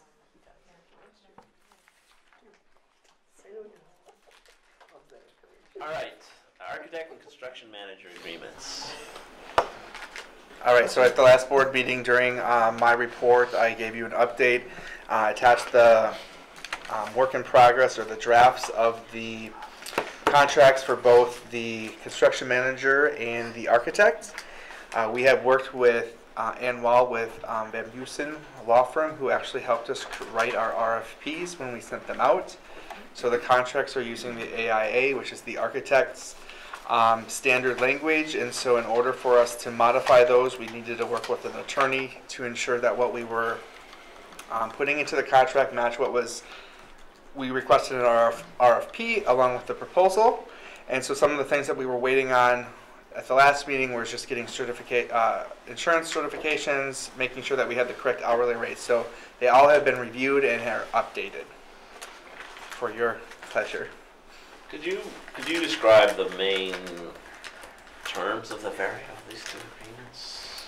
So I think the biggest part of it is the architect is laying out the different phases that we had asked for, like the pre-referendum, the referendum, and so that's the key part. And then obviously the terms based of the percentage of work that they would apply. So if it's a 5%, a 7% based on the quality of work, and then it lays out who's responsible as the architect of what they're going to provide to us. So when they hire consultants, such as civil engineers, landscape architects, it's very clear of what's included in their fee versus what we are as required as a district. So here's an example. When we work with the food service consultant to ensure that when we look at the flex cafes or we were looking at GDS, that's a cost that applies to the district because we're bringing them in to assist us with that, compared to the civil engineer or an HVAC consultant that's going to actually physically be developing certain, the site plan and the HVAC. So the architect just really pulls those guys together. They do go through an RFP process to do that, but it's included in their fee.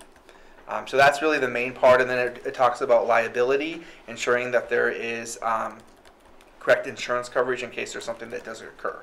When you talk about the construction manager, it's similar to the phases there as well. It outlines the fees and the duties that they're going to assist the district with. Obviously, the architect one is like 212 pages, and the construction manager is a little shorter at 160 pages. So, I mean, that's a very high level. I mean, there's a lot, and it talks about bonding on the construction manager, the insurance requirements that they need to hold, how they're going to issue subcontractor contracts, and then it does talk about a guaranteed maximum price. That was the contract that we were moving down.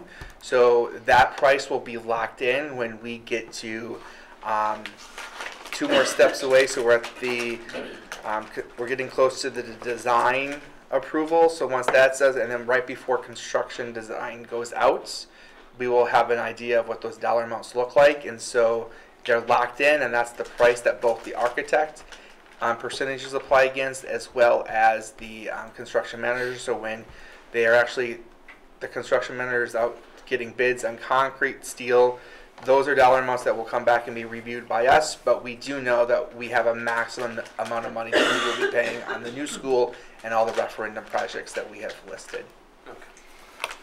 if you don't mind, I'll just add one, Yep. you know, and everything Jared said is spot on. The way I look at it, kind of the big picture to make sure everyone's clear, the board issued RFPs. EUA and Findorf responded with proposals to those RFPs that the board accepted. This, first and foremost, make sure that those are melded together. What the board requested, what they proposed, all that fee, and then obviously in much more detail of all the work that Jared's been, you know, talking about and additional pieces. But, you know, to make sure that they are consistent with what the board's already approved. Okay. Getting back to the fees from the architect, there's on page, what page am I on? 216? 27. Oh, There's 27. Fees, and so essentially for the new construction, which would be the new building, which we would be talking about for the architect, 5.25% of the cost of work. And then for the remainder of the projects, then it's there's something like 16 to 30 million dollars. It'd be 6%. Is that? Yep, so it does get broken down by building. It does get broken down by building.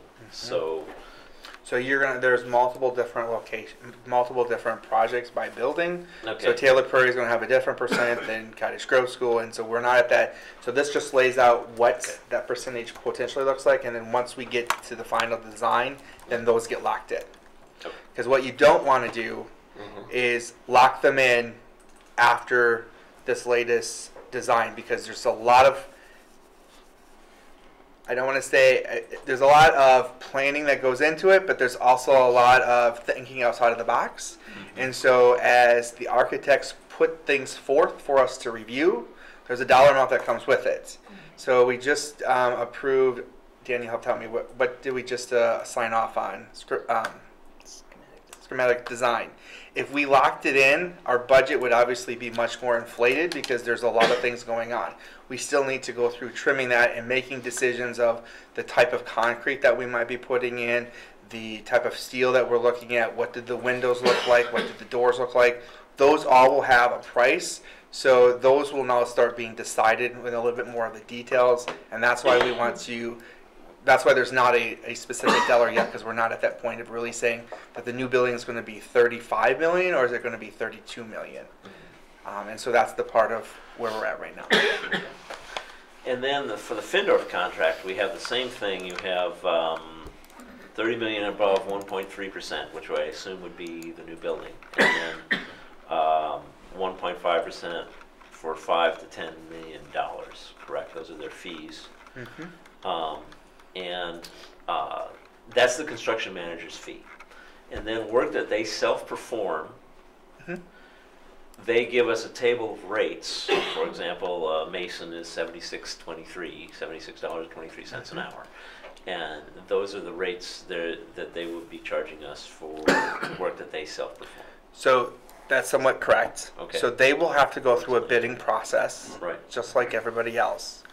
Those rates that are there is in the situation where we've selected a vendor, a subcontractor.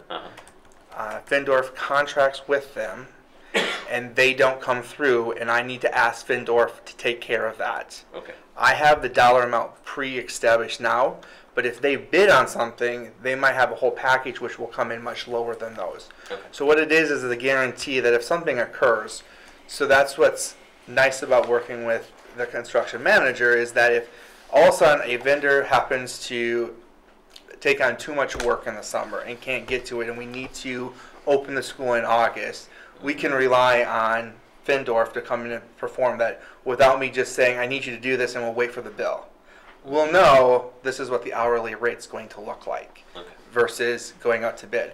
But everything will be bid out. Everything will be bid in out. packages, yes. Okay. Now, Findorf may perform some of that work, but they would also have to submit a bid that is less than, presumably less than. So they will have the bid, and then the district would choose who does that. And typically we're going to go with the lowest bid, but I don't want to say that we're always going to go with the lowest bid, because there are some opportunities that you might have a company that has 3 trades that they perform in. One trade that we bent out, let's say is concrete, might be a little higher, but the other 2 are a little lower.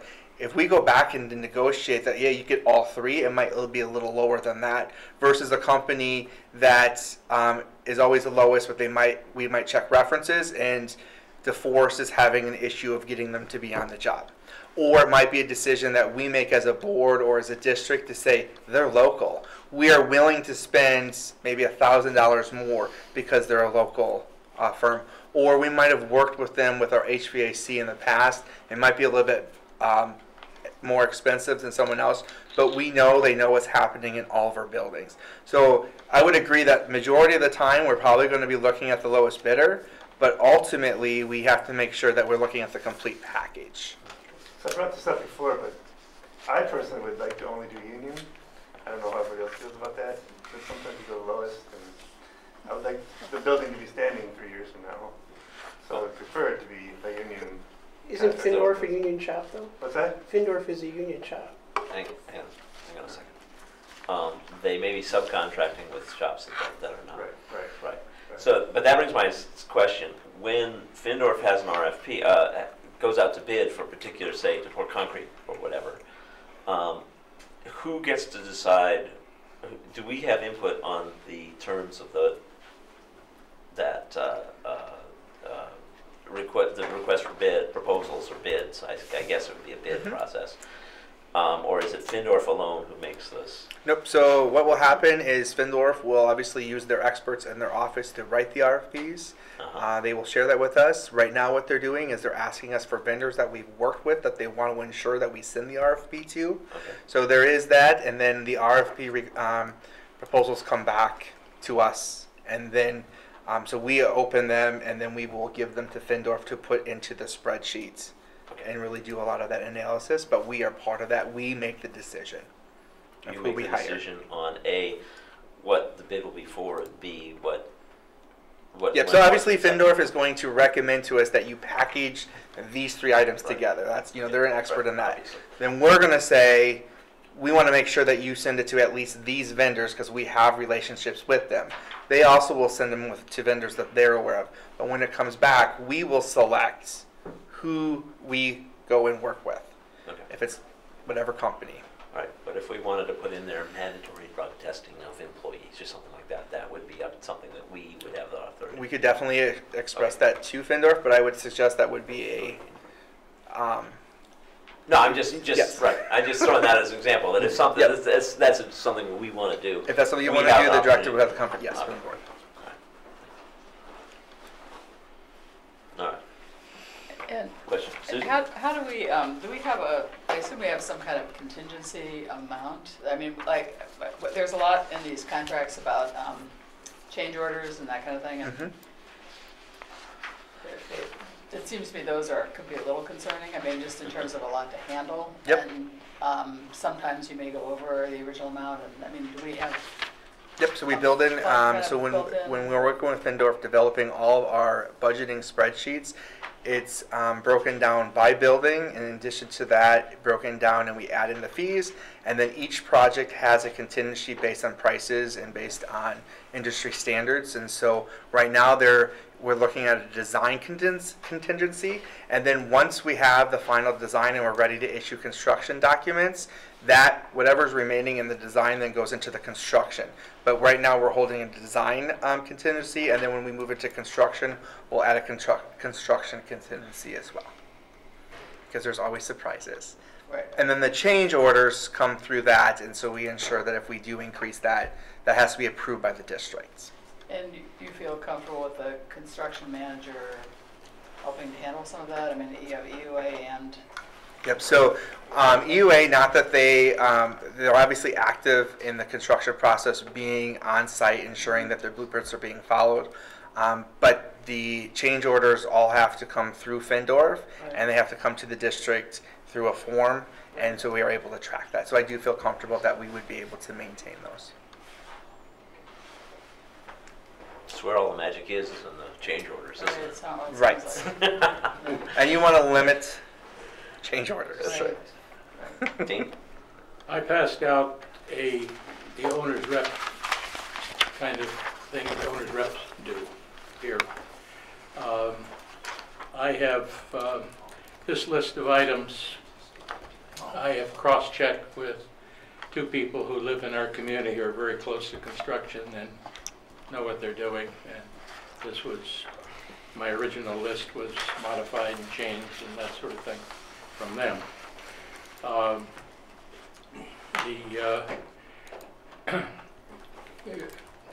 Jared, you got a full-time job, and I'm wondering whether also you do a great job or what you do, but do you have the time and access to the expertise to overlook this? Owner's rep costs money. It would cost about 1/2% of the overall fee, which is about $300,000, something in that area.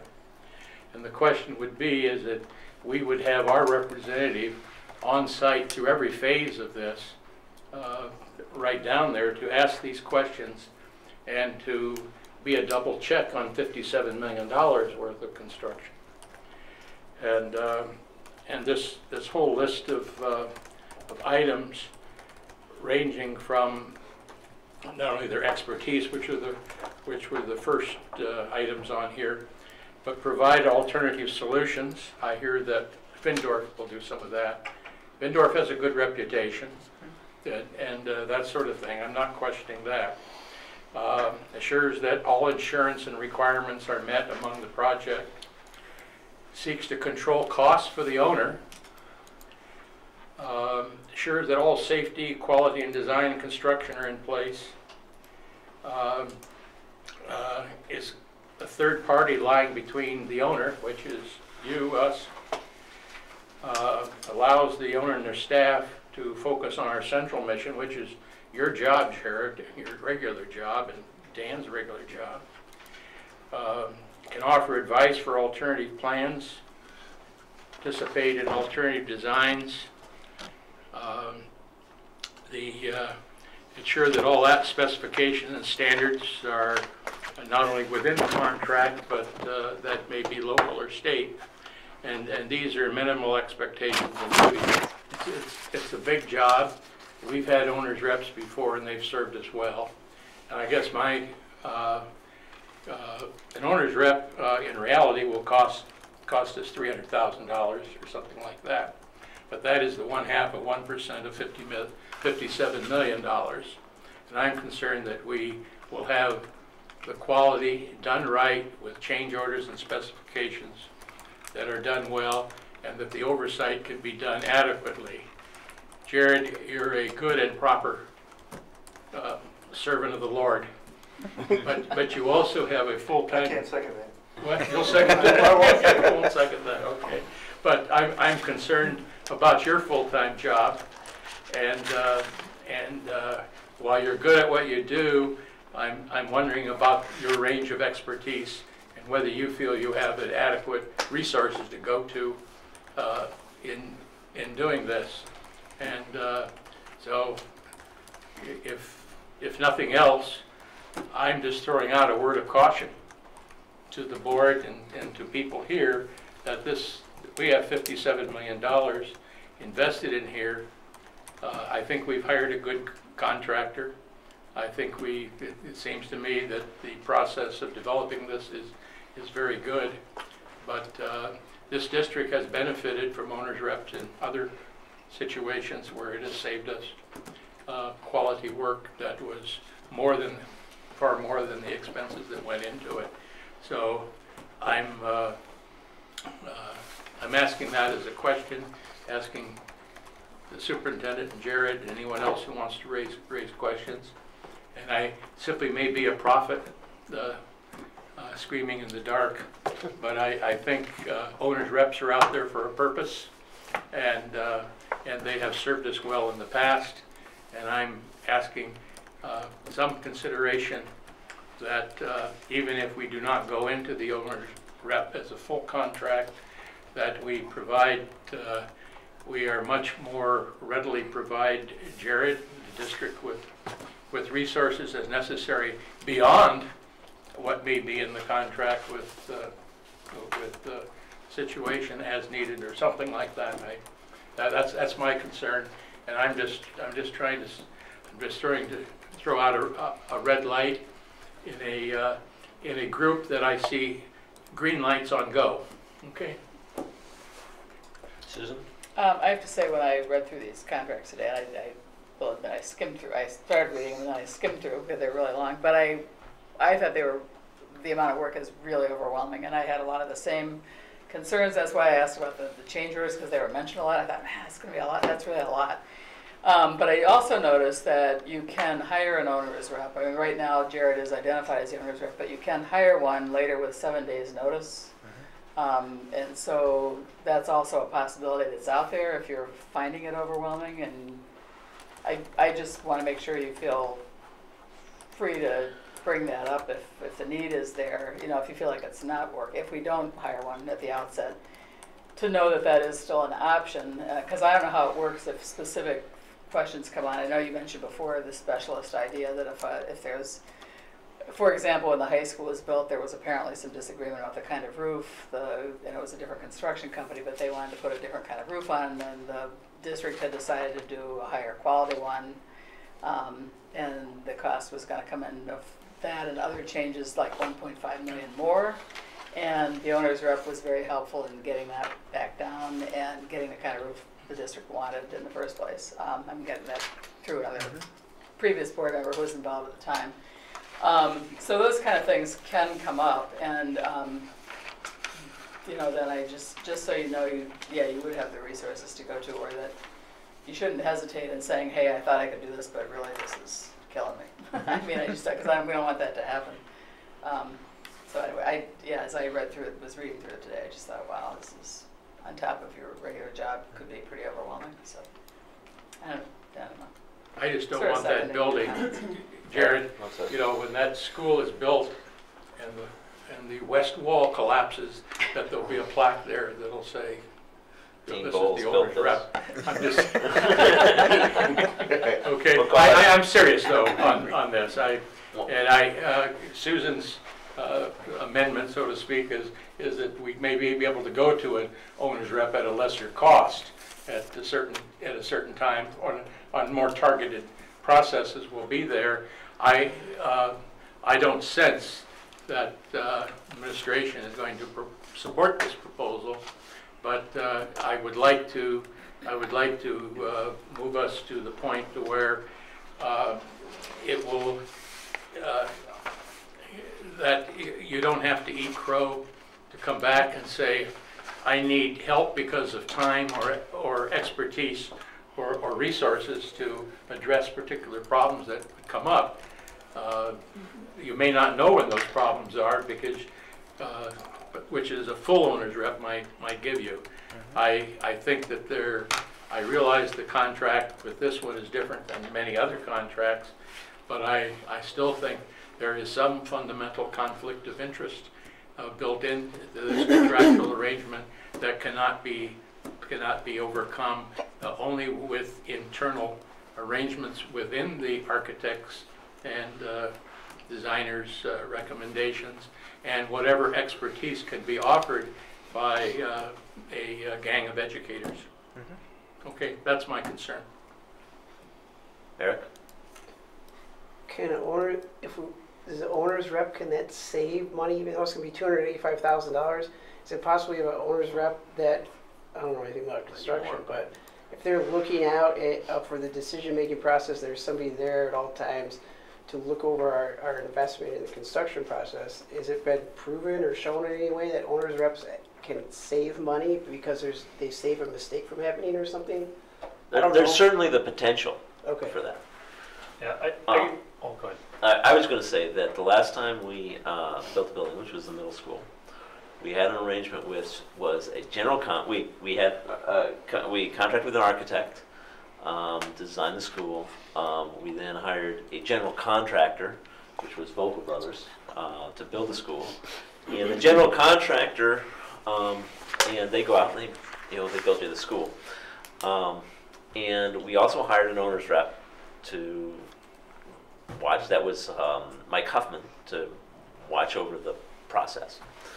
The relationships that we have with Findorf, as defined by this contract, is actually fundamentally different from the general contractor arrangement.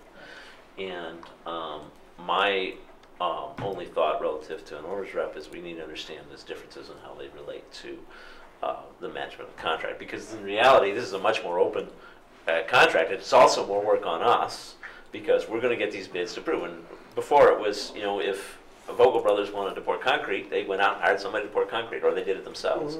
And you know, and there was the concrete. Whereas on the other hand, we're going to get this, and so the relationship's a little different. And I'm having a little trouble understanding exactly what an owner's rep, how an owner's rep would mesh in here. Also, not that I don't say that there's a need, but you know, that's just the history there. And then I see it as a construction manager is different from a general contractor. And in that case, the owner's rep would be a little bit, the relationship with the owner's rep would have to be would probably be a little bit different also. And I'm sure an owner's rep would be able to step in and say, somebody who does that for business, for a living, would be able to say how that interaction is different. But, and then in answer to your question, there is certainly a potential to save money. Also, if provide, you know, like, well, this is a good idea. Go ahead. Okay. Susan? And I had also mentioned this concern, and one of the reasons was, if anybody had the opportunity, and it's too bad it wasn't taped, there was a breakout session provided by Findorf, and I can go back and look at who was there. Farland was supposed to be there, and they were not. But 3 other school districts were there, very comparable to what we had. And their director of business services came and spoke. And it was very clear that it had been an overwhelming process for them while they were doing their other job. So what they talked about, which just it sounds much more difficult, much more complex, they talked about actually hiring more people to help them in business office so they could be out on site every day. And effectively, that's what they talked about, being on site every day. So I think it's reasonable to have that discussion, or at least minimally to continue the discussion as we go forward.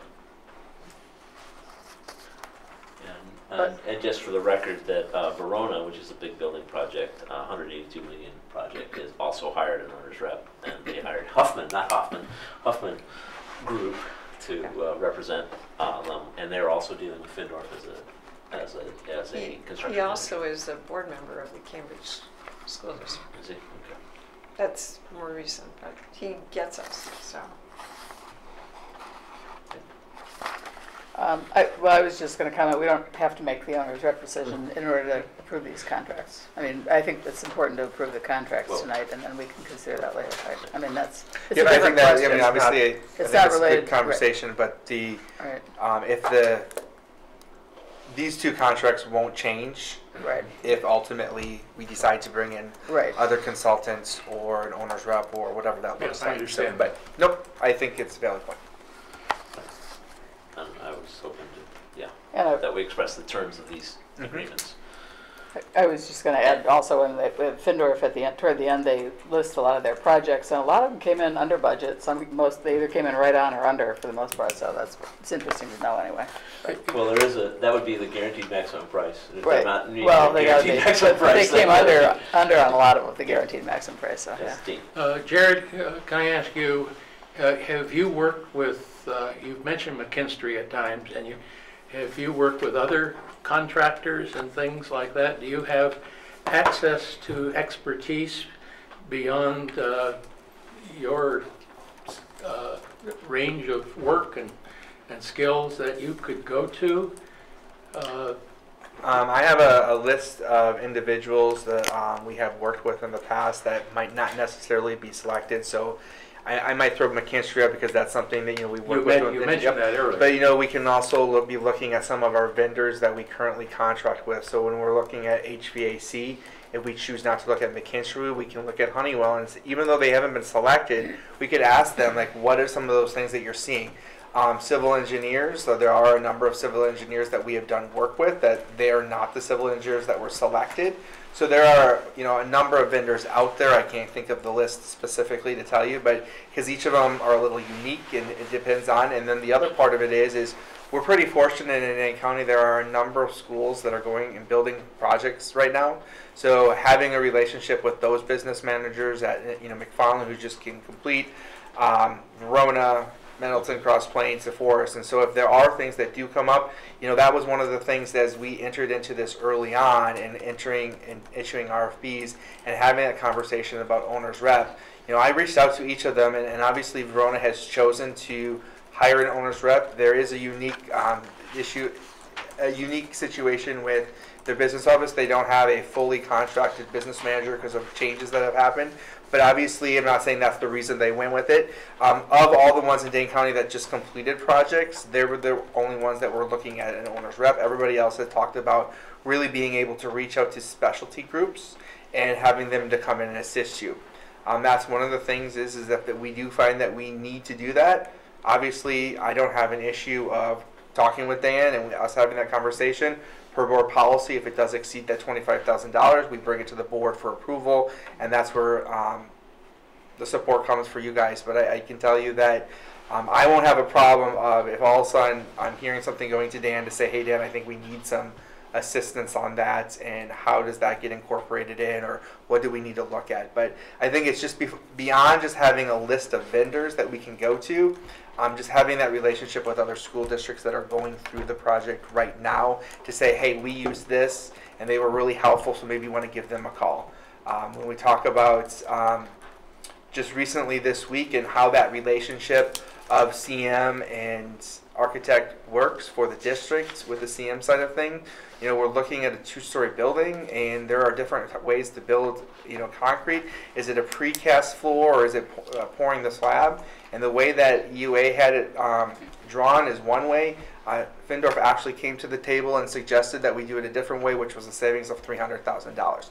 So not that they are going to do, the goal is that they do that all the time. But obviously that's sort of that relationship that we do have with them as an owner's rep concept as a CM.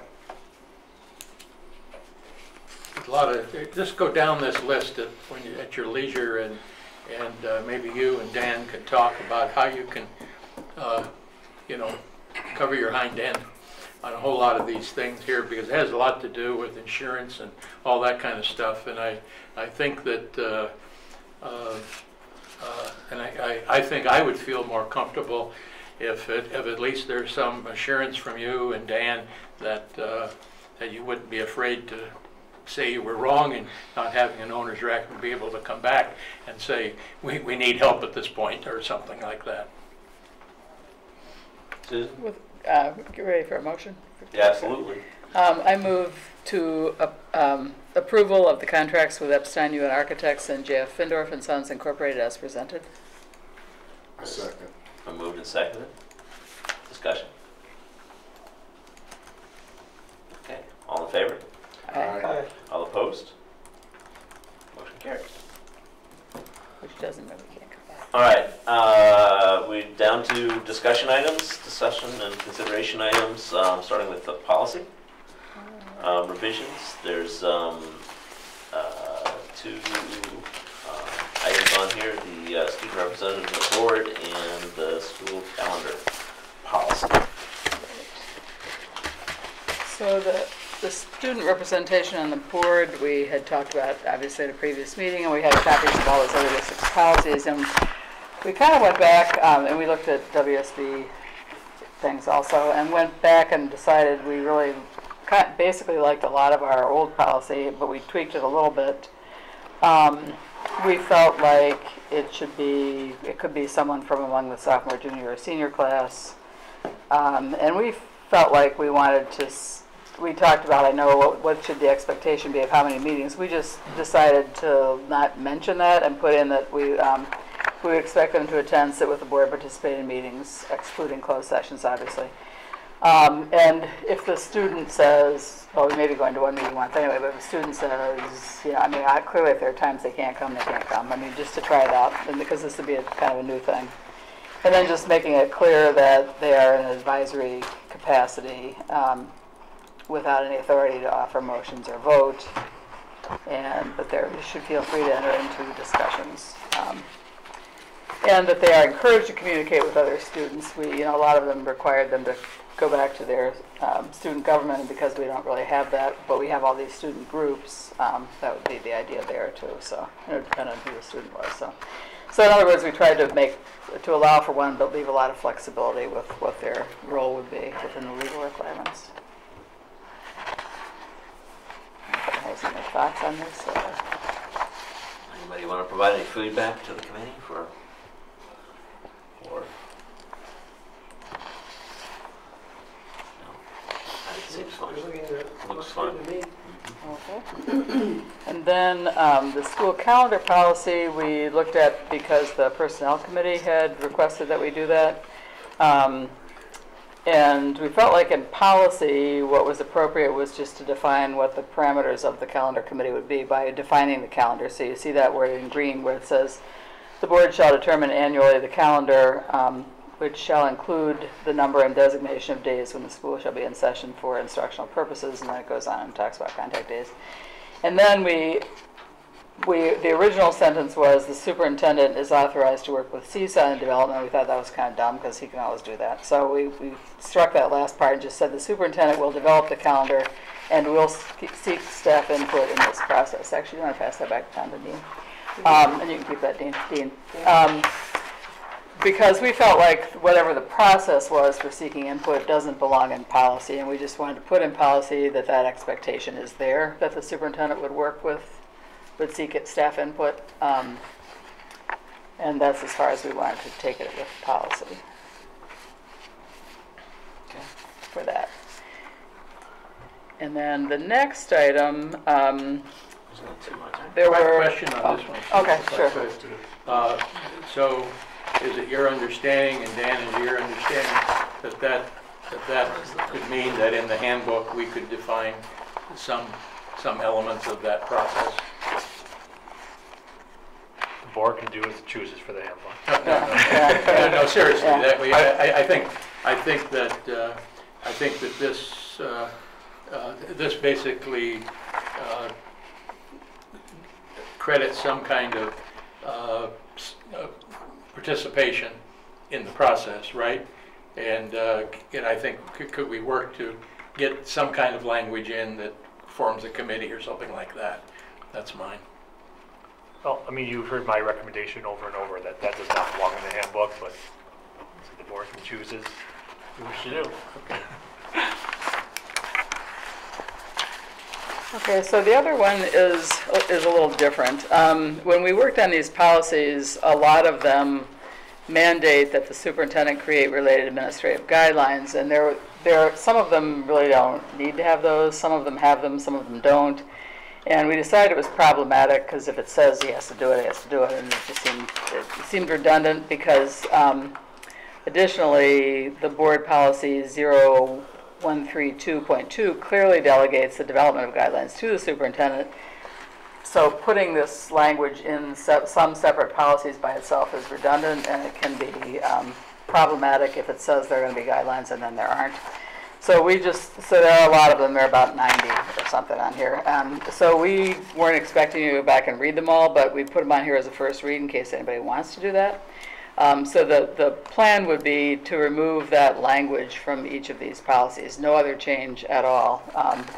But if you click on this part where it says notes with regard to current policies, you'll see the list. I mean, I've printed this right here. This is it. So it's a whole lot of them. And we felt like it just was superfluous. So what we'd like to do is just have a motion to remove that language mandating creation by the superintendent of administrative guidelines, knowing that for a lot of them he'll be doing it, it just won't state it in all these policies. So if you read through some of these between now and the next meeting and you think there are a couple where you really want to leave it there, we could talk about that. Otherwise, that was our thought with this, rather than take up each of these separately. Comments? Question? You're saying that most of this is redundant, though? So Right. So it's not that. Because it is his it's not job an to come up. expectation, It's just Right. redundant because Right. it's already in policy 0132.2. Right, that already delegates that responsibility to Dan, to the superintendent, to develop appropriate administrative guidelines, and some of these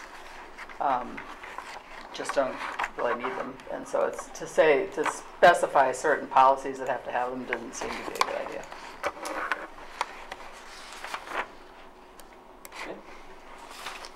So there'll be, all of these will be on the next board meeting for approval. And anything new we're working on, we're just going to bring after that, because that'll be another whole slew of them later. That won't be done for a while. Okay. Any questions? Next item on the agenda for discussion is the board meeting schedule. This is floated out here after our reorganization. We typically approve a meeting schedule. There's two proposals here. One is just for your consideration, just for your thought. One is a 1 meeting per month proposal, and the other is a 2 meeting per month, sort of like we're doing now. I would say that in the 1 meeting per month proposal, there would probably be more additional special meetings on the other Wednesday, where we would do things like superintendent check-ins and so on, things that are a little more time consuming that we would have. You know, might want to make some special meetings for. So that 1 meeting per month proposal would be 1 regular meeting, but periodically we would probably have to fill in additional meetings. Also, if we're doing 1 meeting per month, we might want to look at the schedule and the responsibilities and so on of the committees as this develops. Any thoughts, Susan? Well, I guess I'm mildly curious about, did I miss this? So somebody brought this up and thought we should discuss it. Here's what we've learned, for those of you who are kind of new. In the past, with the prior superintendent, so you have to say thank you, Dan. We met until almost midnight. So if you take the time that we met tonight and the time for our next board meeting that we meet to cover that material, do you want to meet from 7 until 11? Because it effectively takes us that long to get through it. Or do you want to meet twice and be able to go home usually by 9? I think it's simple. And the other thing is, when we start doing policy, like Susan and I were working on this today, and we had a whole list of policies. We had to look up every single statute, every single language in this, what's the rationale for making the change, what's how they work. And we want to be able to bring that to you and get it done. And we try and meet at least once a month. And we've taken that to 2 readings, because sometimes after the first one, you may have missed it. It gives you the opportunity to look at twice. So unless I hear, like we did about taking it to the committee, that was good rationale, that was good thought. I haven't heard a rationale or a thought about it. You'd have to prove to me that we could do it once a month in this amount of time. We don't have to prove to you, we could vote on it. We could make a motion to vote on it and discuss it. I mean, I personally. That would be for our, this is. I know, she's saying that prove it to her. But my question was earlier than that, Eric. So let me just see if I can clarify that for you. My question was, usually when we're looking at a motion, we understand why it came forward. So I don't have any understanding of that as a board member, and I'm an elected community member, and I would have liked to, if somebody says, why are you considering 1 a month? I don't have an answer. So as a board member, I think it's only fair, even before we start moving into a motion, to understand why this is on the agenda, who put it on the agenda, and what's the rationale for this, and then you make the motion, have the discussion about how you feel about it.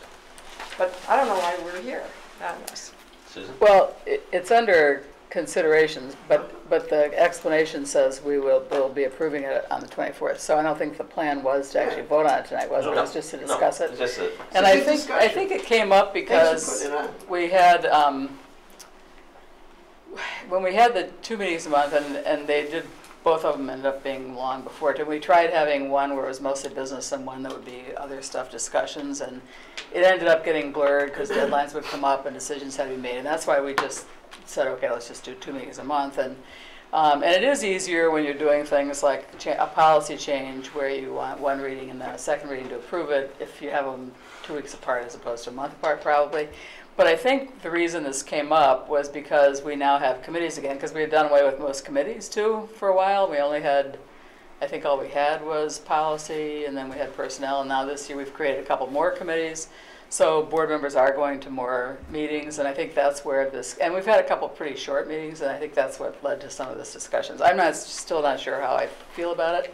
I do think whichever one we adopt, we should just not schedule a meeting on September 11th because that's the date of the consortium thing, among other things. But I mean, I see that shows up on both, whether it's one Wednesday a month or 2, and that seems logical. It seems logical. It's the second Wednesday on both sides, second and fourth. Yeah. So it seems logical to me that we would reschedule that one. But so I'm not sure what I think about 1 versus 2 at this point. So let me just ask the board, are you considering not having policy and personnel? That sounds great. I'd be happy to do that, and then I'll meet once a month. No, I think the idea was because we have those, because we have the committees, we might only need to meet. I thought that was part of the rationale, was because we have all these committees, we might only, maybe we could get away with just meeting once a month. But I think that's the idea. I'm not sure I think it would work. But I would prefer to meet once a month with because it would give me more time to put into the committees that I'm on. I also think that if we meet once a month and it means we have to stay a little bit later, for me, that would be, I would prefer that because it would free up an extra day in the month. So if we stay an hour earlier, stay an hour earlier. I mean, I think we stay late enough as it is already. So the difference between 9 and 10 or 10 and 11 doesn't mean too much to me. How about 12:30? We used to have something like that. I didn't. And it's also, you need to consider, this is a totally different, I don't know what the board was like last time that this was in place. You have different people on the board. It could be a different superintendent, it sounds like. So it's hard to compare it to, a completely different board of superintendents to how efficient we would be. Maybe we'd be more efficient knowing that we're meeting once a month. And it would be a consideration we have when we're meeting to know that we have to be a little bit more efficient with how we get through things. So it's possible that we could be more efficient with it. Well, I think in my judgment as a board member and experiencing other boards as well, is that I feel I'm missing something because I'm not having periodical reports or things on curriculum instruction or money and business services and that sort of thing. We've had committees, and a lot of boards have that. And if one way to do that is have committees in those areas, that gives more staff, requires more staff to man those committees. But on the other hand, when those committees report, that could be the genesis for the discussion on the curricular instructional issues and that sort of thing. Right now we have episodic events on business management, and we have it on curriculum instruction from time to time, but it's not continuous. I think having more committees also stretches staff time often too, but it also gives opportunity for more board members to move around among committees, and often I think in the past to have a public member or two on many of the committees. Particularly, there's sometimes the committees are considering things that you maybe have to excuse them from, but this is often a way for a good public relations. It's also a training ground for board members, potential board members, and that sort of thing. And I think that I think the board, I think we've been more efficient in what we do, and I think personnel and policy particularly, and now some of the other committees have kind of taken off a lot of the talky time of that, but I think that I'd like to have the board expand its range of discussion beyond the things that we've done and more to the central mission of that. That may mean a couple more committees, but maybe a meeting once a month. If you don't mind, I'll just offer, one consideration. Right now, or in the recent years, there's been 2 months, July and December, we traditionally just have had one meeting because of holidays and so on. And that would be another thing for the board to consider if there's not consensus, is you could mix it up. My understanding is some districts will have, a standard one meeting a month and then some months 2 meetings. I mean, so it could be a compromise as well if you're not sure, and we have the Like I said, I would anticipate that we would end up with some months, we would end up with special meetings. So one of the things that I could do is, Peter and I, as we plan out the board agendas, and I've shared this with the entire board in the past, we have our kind of a yearly calendar of items that we have to come to the board on each of those dates and so on. I can make sure I share that for the next board meeting for your consideration, so you can kind of see where the heavy months are and the lighter ones as far as agenda items. And obviously every year, certain things come up that are unexpected that take time, but as far as the things that happen on an annual basis, that might help in your decision making as well. The things that happen on the annual basis usually don't take much time. That's true. They're pretty procedural, yeah. It's usually all procedural. I was I'm going to sorry, say, Andrew, yeah, I'm all for one meeting, but like you said, having that second meeting as if necessary. Because sometimes we don't have to be here. Right. I mean, as much as I love being with you guys, twice a month, maybe 3 times a month, the share time we have. The workshop and the fine food. Oh, my, thank you. I mean, nice Christmas treats that we get. I think that, like Eric said about having more time with the subcommittees to really work out and hash out things to bring to our meeting. And if we have some situations that happen in the school districts that is going to require us to have that second meeting, we should always have that blocked in there. It says if necessary. But I think I think one meeting a month could really take care of everything. And then again, we have been being efficient. We've been getting out here on some good times.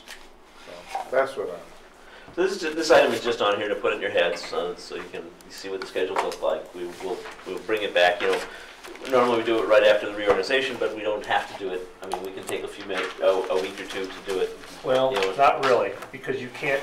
We can Statutorily, you have to do it, but we can change. We can always change it. Right, but you can't meet until you have established a meeting schedule. Right. That's so at the reorg meeting, you are going to have to approve a schedule so you can meet again. That's right. And my only other comment is, I think once meetings go, I think 2 hours is the best for a meeting, maybe 3, but if they get past that, that's where we've had some of our rougher times, because people get tired and they aren't, they're not real productive. So I'd keep that in mind too. You say we get cranky after 10 Yeah, or 11? cranky is what I was going to say. Really cranky, yeah. At 9. Yeah, Can we put a time limit on our meetings? for sure. No, because sometimes we have to get stuff done. Right. Well, can we put a time limit if there's no is not including public comment? Well, we actually have a time limit on public comment. Right, but I'm saying though, can we put a time limit on just what we do and exempt the public comment? Well, we'd have to think about that, because I'd have a hard time with that. Sometimes things come up. We have a long agenda, but at the end of the year, we do have to approve open enrollment numbers, for example. Right, I know. Right. And sometimes Peter, we did that. And it was very difficult, and I was thinking you were board president then, it was very difficult for the board president, because you got to the 20 minutes and the board was deeply into discussion, and everybody was expecting the board president to wrap it up.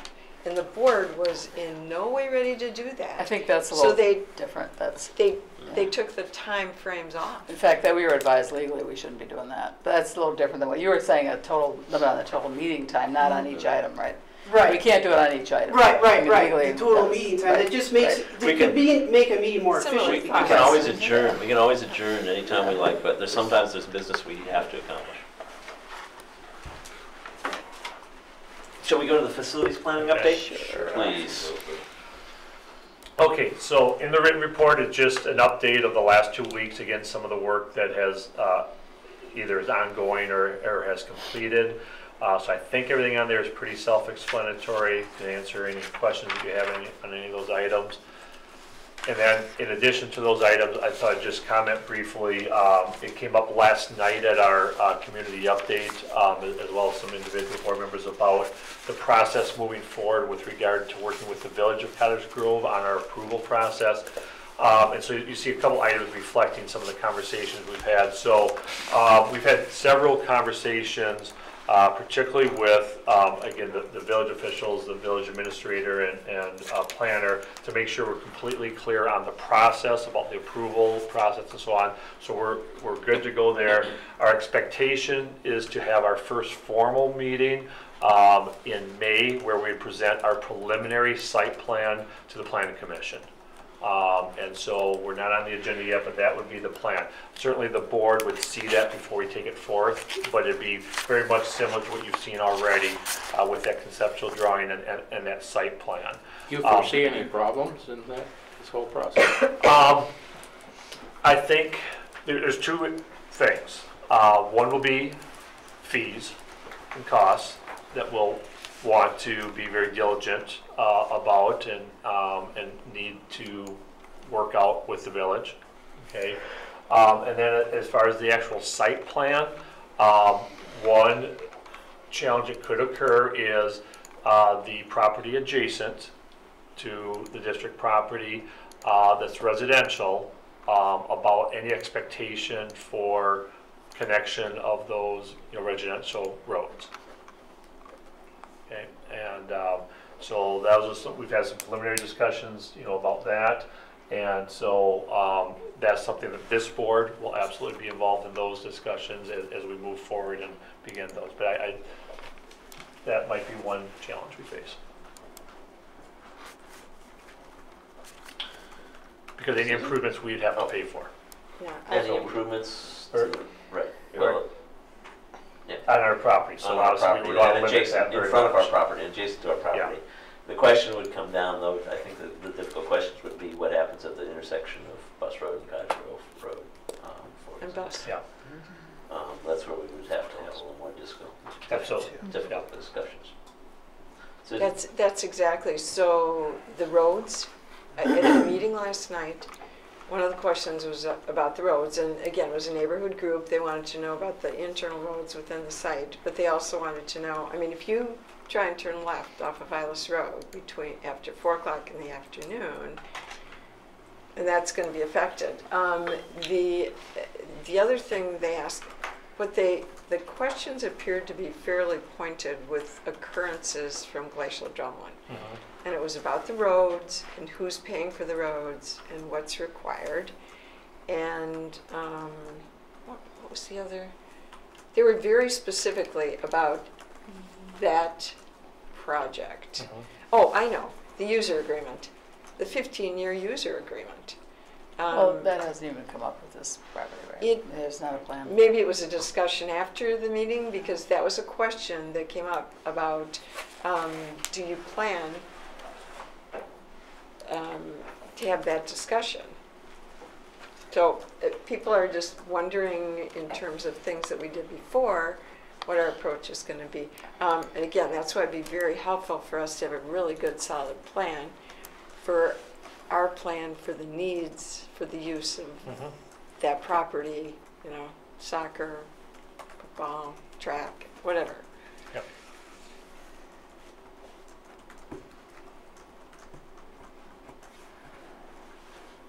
Okay, let's see. I have a question about this. Do we have an idea of how much the LEED certification costs? Yes. Oh.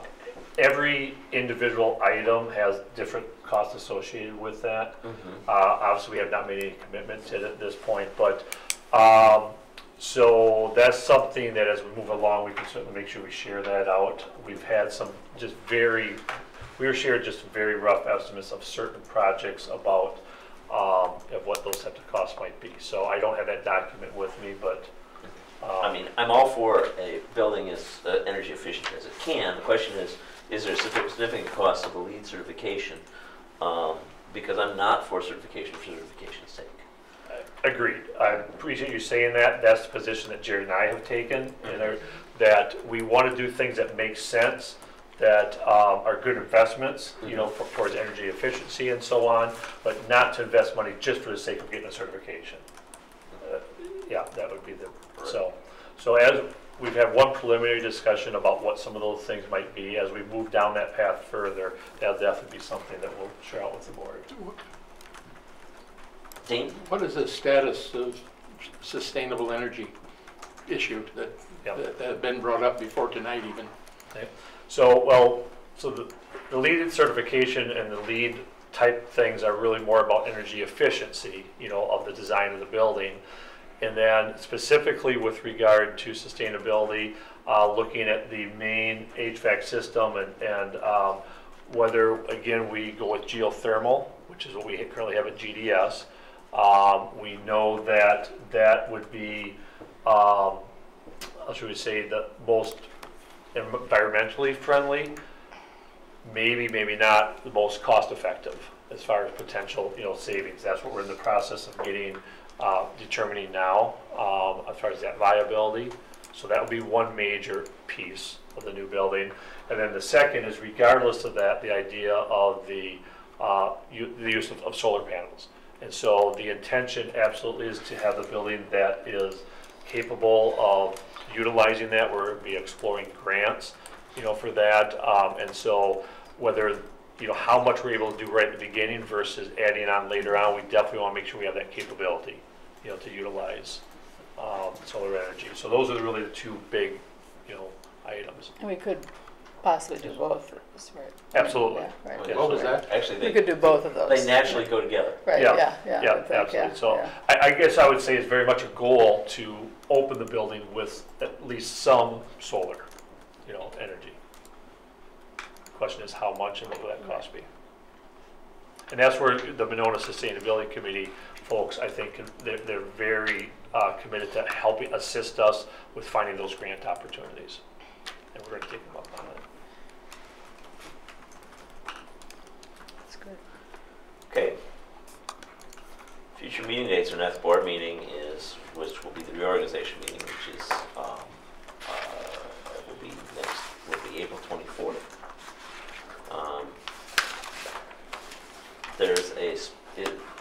Do we have something planned for the special board meeting on May 1st?